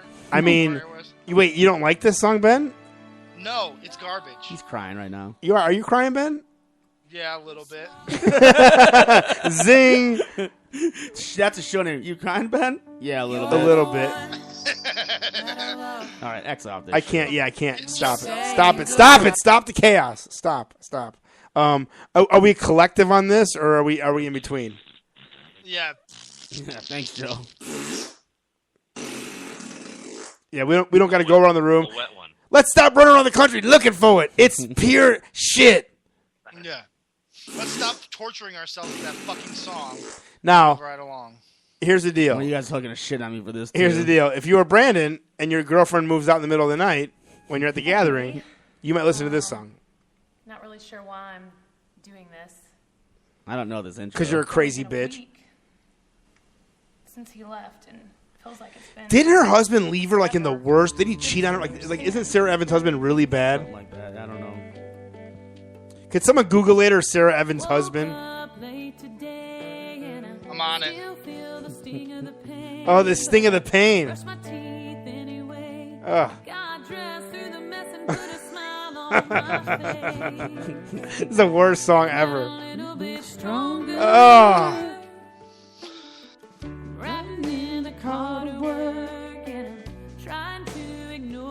Like, this is exactly what I hate about country music. Like they pick Everything that is wrong with country music. yes, like they're just like, okay, basic person. All Okay, right. okay. You want- I got a perfect song for you. Everybody Play has it a out. job. Okay, so they're driving to work and they're really okay, and you're mad. So like, okay, the girlfriend breaks up with you. You have breakfast, and it's probably Captain Crunch. And then after Captain Crunch, you get in the shower. And then you're a little sad, so you drive to work. You're driving to work, and then you work all day, and your paycheck isn't paying the bills, and your dog dies. Like, this is fucking country music. I also listened to Blake Shelton. She wouldn't be gone. You're a fag. A lot too, dude. I was super sad, man. It was fucked up. Well, do you think Tori was sad, or was she just out the fucking house? She was out partying, going to wrestling shows, Getting pregnant? Remember you said What's it called? Blake Shelton what? A little. She wouldn't be gone. It's not here. By the way, Sarah Evans married Craig Shelsky, an aspiring politician, in September 25th, 1993. She was on Dancing with the Stars and left citing personal reasons. And the following day, it was revealed that she had filed for divorce from her husband of 13. But didn't he cheat on? Is there more to the story there? Isn't like I think she cheated on him. Documents filed by Evans' husband accused the singer of having close to a dozen affairs, including with singer-songwriter Richard Marx, country star Kenny. Richard Marx? That guy's got Dancing moxie, with the dude. Stars partner Tony Dovolani, Babylano. various members of Evans' band, and 4 of the 5 members of the rock band Three Doors Down. I mean, how do you fuck? Like who was the 5th guy you didn't fuck? Richard Marx has moxie. He was on Bubba before. Right, if your husband is accused fucking that many people, Dude. maybe you should keep your legs closed. Richard Marx, I'm not joking. Richard Marx, there's a song called Hazard that I'm not kidding, is like one of the greatest fucking songs ever. So take that for whatever it's worth. But Sarah Evans has won a lot of fucking country music awards. That's for goddamn. Well, here's the deal. If you're hot, right, you got long hair and average tits, and you can talk about going to work and being, young and fireworks. Right, if you throw the word fireworks in there somewhere, you'll have a hit Don't song. get me started on Katy Perry with the fireworks coming out of her tits. So here's Richard Marx. Whoa, what happened? Here's Richard Marx Hazard. Do you guys remember this song? Ben, do you remember this song at all? If I heard it, maybe, but not off the top of my head. There is a Richard Marx song that I have in my head that I don't think is this song. This is one of the coolest songs ever, from what I remember from like the 90s. Now I haven't heard it since the 90s, so it tells like a super awesome story, if I remember correctly. Yeah, I've heard this song before. Yeah, me too. Do we play it out for a minute, or we shut it down? Shut this shit down. What the fuck is wrong? Hold on, let's hear the words. Dude, sometimes I just don't think I know you at all. Dude, I got a soul and you don't. I'm okay with that. I remember this song. Dude, I bought the single CD of this. Fag. You are totally, yeah. Oh, I was with Marche Rocket yesterday, speaking of bits and sound jobs. I'm gonna cut you off when the chorus gets here. You realize that, right? Yeah. Well, he gave me a nigga pass. I got another nigga pass yesterday. Did you get it on tape? He wouldn't let me record it. Then though. it's not real. It's not real. Here we go.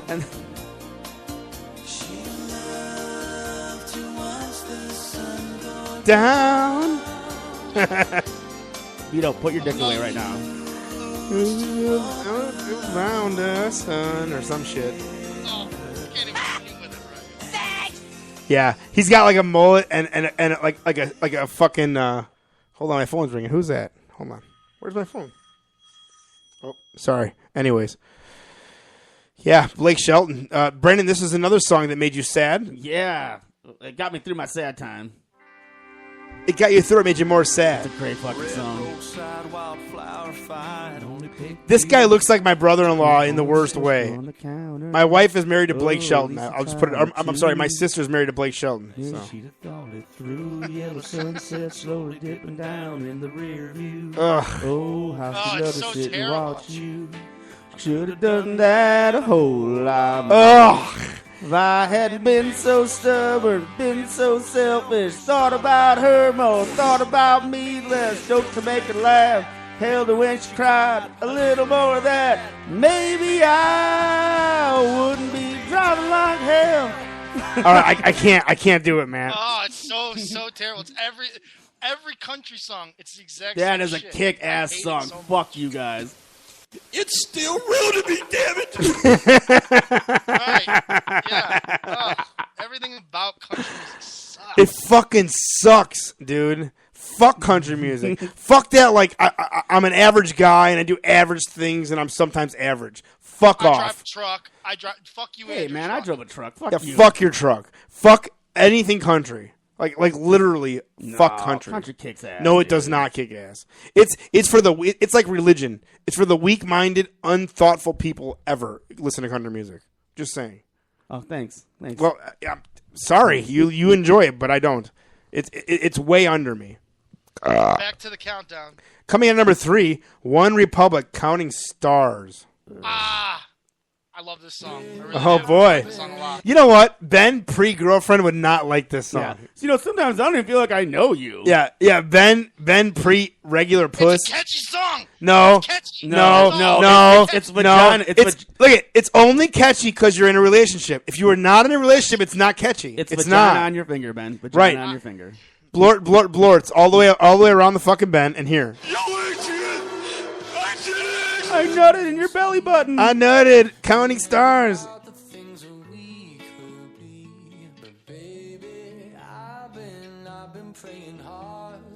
That you don't have a dick. I just want to suck. Brandon, no offense. This is not a time for you to jump in because those last 2 songs, you should chop your cock off. You don't have a musical opinion, Suck asshole. my Yeah. cock, gentlemen. Yeah. Suck my cock. Brandon's musical. The adults are talking over here. Right. When you bring up country music as a I'm point. telling you, I was sad at that point. It fit the moment. You were singing it as if you were back in the moment. No, that Blake Shelton song I really do like. Sarah Evans I don't listen to anymore, but that Blake Shelton song's really good. Get those nerds! Nerds! Stars. But by the way, 108 million since May. We're wrong. So actually, I kind of like this song. I don't hate it. Of course you do. It's a good song. No, okay. One Republic. There's like 3 of their songs that I do enjoy. I think they're great. I think they're like when you sit back and you're chilling out. They're decent songs. Do I go by the One Republic single? No, fuck. They're not Jack Johnson. They're not even him. He sucks. I don't like sad music. Ben likes Jack Johnson. Sad music sucks. Jack Johnson's not sad. When you like sad music, you're doing something wrong in life. Just Jack saying. Johnson doesn't have a career anymore though, so his shelf life was very short. Yeah, he started fucking Jennifer Aniston and that ended everything like it normally does for He you. kills everyone's career. That pussy juice ruins your career. Show name. Yeah, pussy pussy juice. Next week's show name. No, that pussy juice. Yeah, Jennifer Aniston's pussy juice. It's next week's episode. Ruins careers. The problem is I only have so much room to type, or I would put it all. What's an alligator doing there? He's hanging out. Remember Tony Meehan? Isn't that guy Tony Meehan, like, without a doubt, the lead singer's group is Tony Meehan? Tony Meehan's more Shane Douglas like. Yeah, I'd agree with that. Yeah. Can we get this over with and shit on it? Are we going to play the whole song through? I don't hate it, but I don't want to hear the rest of it. I don't need to hear it all the way through. I like it. It definitely gets a ding, and you gotta let that shit ride. Let it ride out? Like multiples and let it ride out, or just one and let it ride out? No, I'm just gonna get carried away. I like the song a lot. Joe, Yeah, I'll give it a ding too. ride it out All right. or shut her down? I can stand listening to it. That's about it. Give it a ring or shut it down? Shut it down. Shit all over. This is Eric and Kathy 101. It is Eric and Kathy all fucking day long. I agree. I can't argue that, but it's catchy as fuck. You guys are like, I'm going to ring it a couple times. I kind of like these fucking guys. But I'm going to shut that fucker right on down because it's not worth ringing right on out. So, but we're not going to hear the whole song, right? We agree on that? That's fine. Boom. Yes. Now, I love this guy. And everybody else, I think, hates this guy in the room. Pitbull. Oh!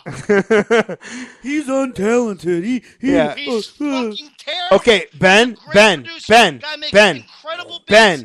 Don't rap. Ben. Don't need Ben. to rap on your songs. Ben. Knock it off. November 25th, so just a month ago. How many hits does this song have? I'm sure it's got 8 billion. I'm sure because he's a very creative. Ben, give me a number. Give me He's Ben. fantastic. I will never deny that. But he doesn't need to rap. Ben, Someone else that has give talent me to do it. Ben. Give me a number. In 1 month's time, how many YouTube hits does he have? 80 million. It's 44 million, which is still fucking impressive in 1 month. But what song did he sample in this song? 'Cause he's really good at sampling. I don't know this song. Okay. I honestly don't know the song at all. Is this that Timber song? Yes, I don't know if I've ever heard it. I don't know if I have or not. So. It's really good, and he doesn't really rap in it much. And But then he it just catches shit really all good. over him that he I sucks know. and he's not I talented, know. but it's really good. You're retarded, Brandon. You don't get it. Hey, watch that word, man. Don't fucking say that Now, word. now Kesha is the Illuminati princess of the new. Yeah, So. just ask Mark Dice. Yeah, well, when you throw a bunch of Illuminati symbolism in every single thing you do, you're going to be called out for it. So.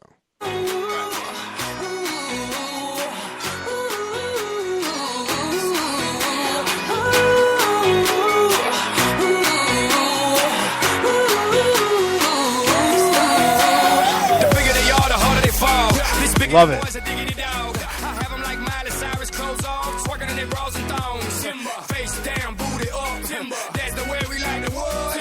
She say she won't, but I bet she will. Timber. Swing your partner round and round, and then the night is going down. One more shot, another round, and then the night is going down. Swing your partner round and round, and then the night is going down. One more shot. I'm sorry, man. I fucking love it. Give Liz a ringy dingy on this one. She goes, I'm tuning in now. Oh my God, playing my jam. So Like, yeah. I'm all kidding around. Like The guy understands how to get your hips moving. Like, even if you don't like the song, your hips are physically moving during this song. It can't not move. Again, as a music maker, he is unparalleled. He's probably the greatest at making dance club music beats on the planet. He knows how to make hits. He just needs to shut his mouth and not rap. So let me ask you a question, Ben. Ben, let me ask you a question. Garbage. So, Ben, so here's a question. So same beats with a cow mooing in the background. You're listening to this. No, you're not. Quite possibly. No, it might not be much worse than what Pitbull's first verse was. I got to be honest. I've been in. Swing your partner round and round. He really said that. Right, in a matter of a half of a second. I'm digging this song. It's awesome. Yeah, I like it. Like, all kidding aside, man, I at a club, me and a rug will fucking shake all day fucking long, for real. With some Jose? Oh, dude, hardcore. Yeah, you give me some margaritas, a decent temperature outside. So my wife and I and some friends of ours went to Mexico a couple years ago, and they wouldn't let us in the club, but there was no walls, right? So the music is we just danced in the middle. Coco Bongo? No, Coco Bongo is a club that you go into. It's a whole different thing. Isn't that girl fall on that stage at a video of her falling or something? Coco Bongo is one of the coolest, and I'm shocked they haven't brought it to this country. Coco Bongo, I'll explain it later. It's kind of a weird thing to explain now. So we're walking on the street, we want to go into this club. They wanted $50 from us to walk into the club. They were open another hour, and we're like, we're not paying $50. Fuck you. Because we thought they were just marks, right? So we just start dancing in the middle of the street, like fuck off. So like we're literally having our own party outside. Within minutes, the club started working its way outside, and we had a dance party going on, and the guy was like, okay, go in the club, they were going to get ticketed. Right. So like we had a traffic jam, not us, but they realized you don't have to pay to get in, and everybody leaving other clubs was going in the middle of Cancun. We were partying in downtown central Cancun, and it was insane. Just music like this. Okay, people, nothing to see here. Exactly. Okay, people, move along. Nothing to see here. Fuck you, we're going in. Yeah, and Pitbull was definitely played that night, so he's the man. Command number 2, and panties Pitbull. dropped. Seriously. Seriously, if you want to get laid, play Pitbull. Every girl likes him. Every girl. And then Sophia. Yeah. Oh, great. Yeah, my daughter. Thanks for bringing her up. Anyways. So Eminem, coming in at number 1, no shock to anybody, I'm sure. The Monster. It's the biggest song today. You can't turn on the radio without hearing this fucking song. I don't like seek it out, but I know every lyric to it. I don't listen to FM radio. I don't even know it. So I don't listen to the radio. When you hear it, it's like one of those songs. Rihanna is fan-fucking-tastic in this song. She's another girl that can really shit the star out of of the song, tune. if you ask me. The two of them could go on tour together and probably make more money than anybody. Their first song together. Can I just say this now? I listened to the new Eminem album, and other than this song, it's not very good. I don't know if anyone else on the show has heard it. I haven't. But No. there's another song, Rhyme or Reason, and then Berserk. Those are the two of the worst songs, not just Eminem songs, two of the worst rap songs I've ever heard. Eminem has fallen off. The wheels have derailed on that guy, unfortunately. Well, 35 million people disagree with you since December 16th. 14 days ago. He has like 95% or 90% of what Pitbull had in a month. Yeah, in a fucking. So what's today? The 30th. 30th. I understand I'm in the minority. 14 but days. To the songs, they're not as good as the. No. Put him up against old Eminem, I totally the guy's get it. lost his edge. I totally get it. He doesn't have that edge anymore. But the world doesn't agree. There's almost 36 million hits in 14 One days. song. I'm talking about the entire album. This song is fantastic, and it's a radio hit. It's a smash hit, no doubt about it. But the rest of that album is not good. His last album, and I don't care what anybody says, you could press play and lose an hour and a half of your day. Is that Encore? Yes. Yeah. One of the fucking greatest albums ever made, ever produced, ever anything. Every song is a fucking smash hit. Yeah. So And this new album is not that. If you haven't heard it yet, it's on YouTube in its entirety.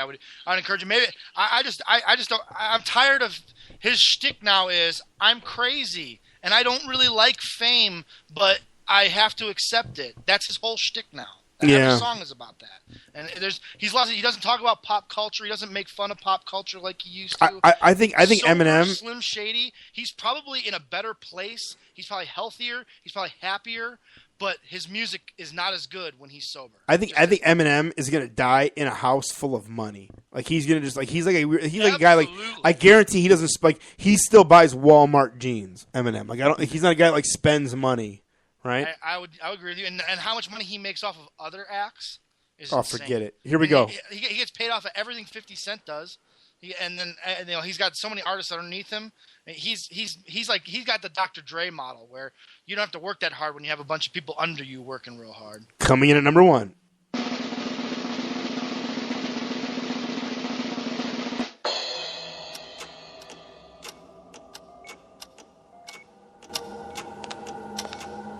Intro violation.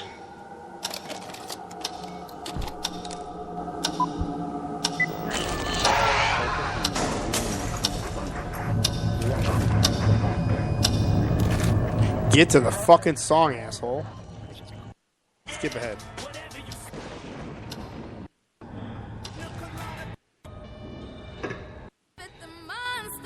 The sound of my bed. Get along with the voices inside of my head. You're trying to save me. Stop holding your breath. And you think I'm crazy. Yeah, you think I'm crazy. I wanted the fame, but not the cover of Newsweek. Oh well, guess beggars can't be choosy. Wanted to receive attention from my music. Wanted to be left alone in public, excuse me. But wanting my cake and eat it too. And wanting it both ways. Fame made me a balloon. Cause my ego inflated when I blew see. But it was confusing. Cause all I wanted to do was be the Bruce Lee of loose leaf, abused ink. Use it as a tool when I blew steam. Woo! Hit the lottery, ooh wee. But with what I gave up to get, it was bittersweet. It was like winning a used me. Ironic, cause I think I'm getting so huge I need a shrink. I'm beginning to lose sleep. 1 sheep, 2 sheep, going cuckoo and kooky is cool key. But I'm actually weirder than you think. Cause I'm friends with the monster that's under my bed. Get along with the voices inside of my head. You're trying to save me. Yeah, if you haven't heard it, I don't know what rock you're living under. Yeah, I have heard this song now. Yeah. It's fantastic. It's really, really good. It deserves to be the number 1 hit in the world. It's that good. Rihanna makes the song for me, man. I think she's the star of that song. 14 days with 36 million hits. That's incredible. Ben, what's your deal? What's that? What's your deal?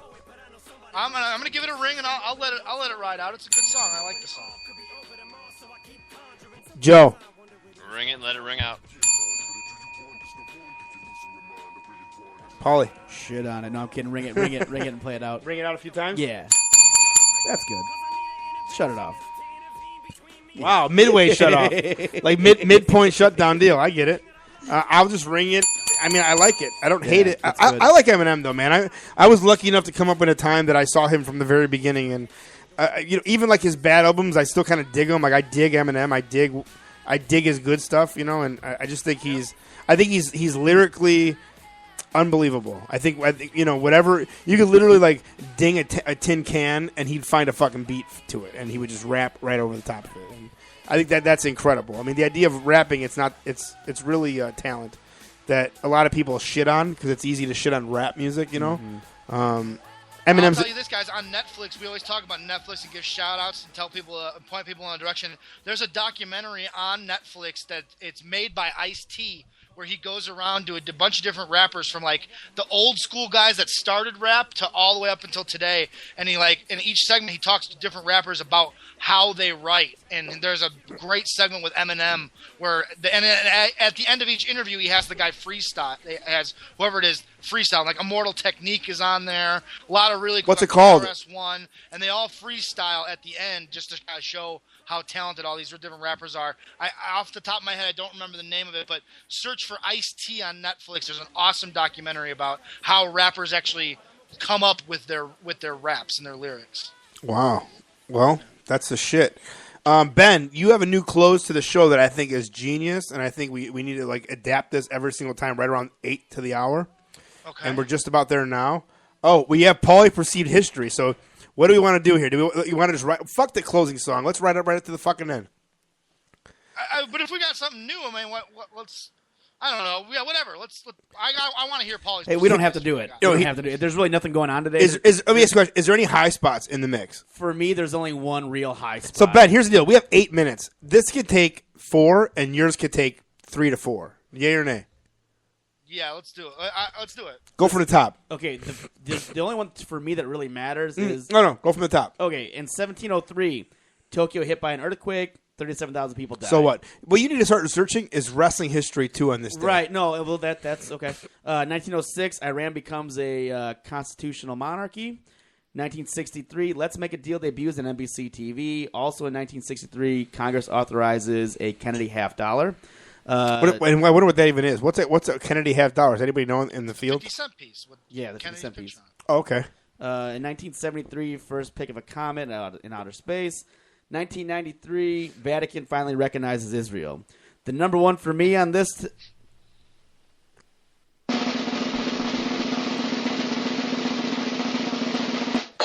1984, the year I was born, Miss Elizabeth and Macho Man Randy Savage wed. Whoa. Yeah. On this date, huh? Yeah. No shit. Yeah.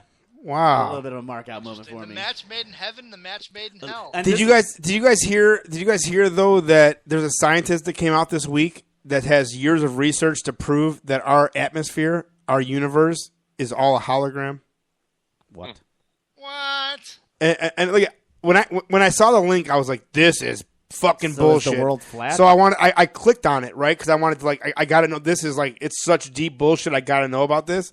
And after reading it, the guy's got just as good of a point as us landing on the moon. Like when you understand no the way. point of it and how they came about, he's got points that prove. So search it. Don't take, please. I don't have a dog in this fight, one side or the other. We but landed on the moon. the guy had very good points as to why we're just a hologram, and it's much like you ever watch that movie with Jim Carrey where the Truman Show, Yeah. he takes a boat to the edge and you realize there's a wall there, like when you read this you're like, it's very believable. I don't want to believe this, and I mean, it would kill me to believe this, but I believe this. So I don't. That sounds so absurd. How thousands of years people have seen a sky. How do they have a hologram? No, it's not so much what the sky is. It's the idea of how big space is a hologram. It's not what you're physically looking at. Like what you're physically looking at is it. That's it. if you There's no. It's the backdrop to what we're looking at. There's no. When you went up there, you're not going to get any further or any. You got to read it for yourself. I'm not doing it any justice because I'm kind of fucking. I'm 4 or 5 shots, 6 shots into my Patron bottle here, and I'm blacking out because Power of it. hour, baby. Yeah, the power hour. But when I read it, it turned my cheek. Do I believe it? No, but it's very interesting. It's just as interesting as landing on the moon. Ben, you watch Joe Rogan Questions Everything. It's almost like that one where they're talking about the video games and the artificial life, where it could almost be that this world that we know, we're literally characters in Grand Theft I've Auto. heard that multiple I'm times just saying, over. Yeah, it's theories, a theory. I'm just saying it's a theory. Yeah. I'm not saying that's any the truth to Matrix. it. But yeah, kind of fucked up. That was like, oh, no shit. So Ben, take a few minutes and explain your theory to ending the show, which I think is unbelievably genius, and I think we should do it every week. But take a few seconds and go over what you think the end of the show needs to be. Yeah, I love this new thing.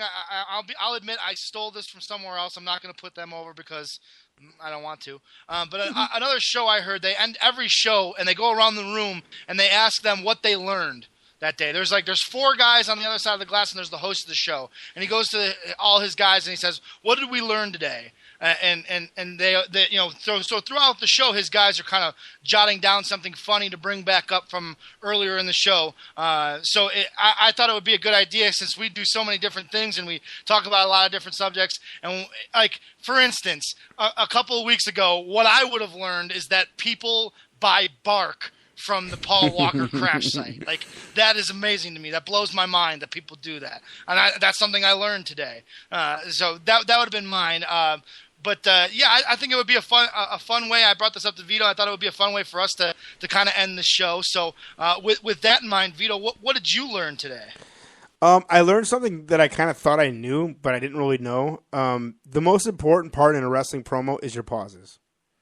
But to get to that point, you have to make sense way before that pause, if that makes sense to anybody else.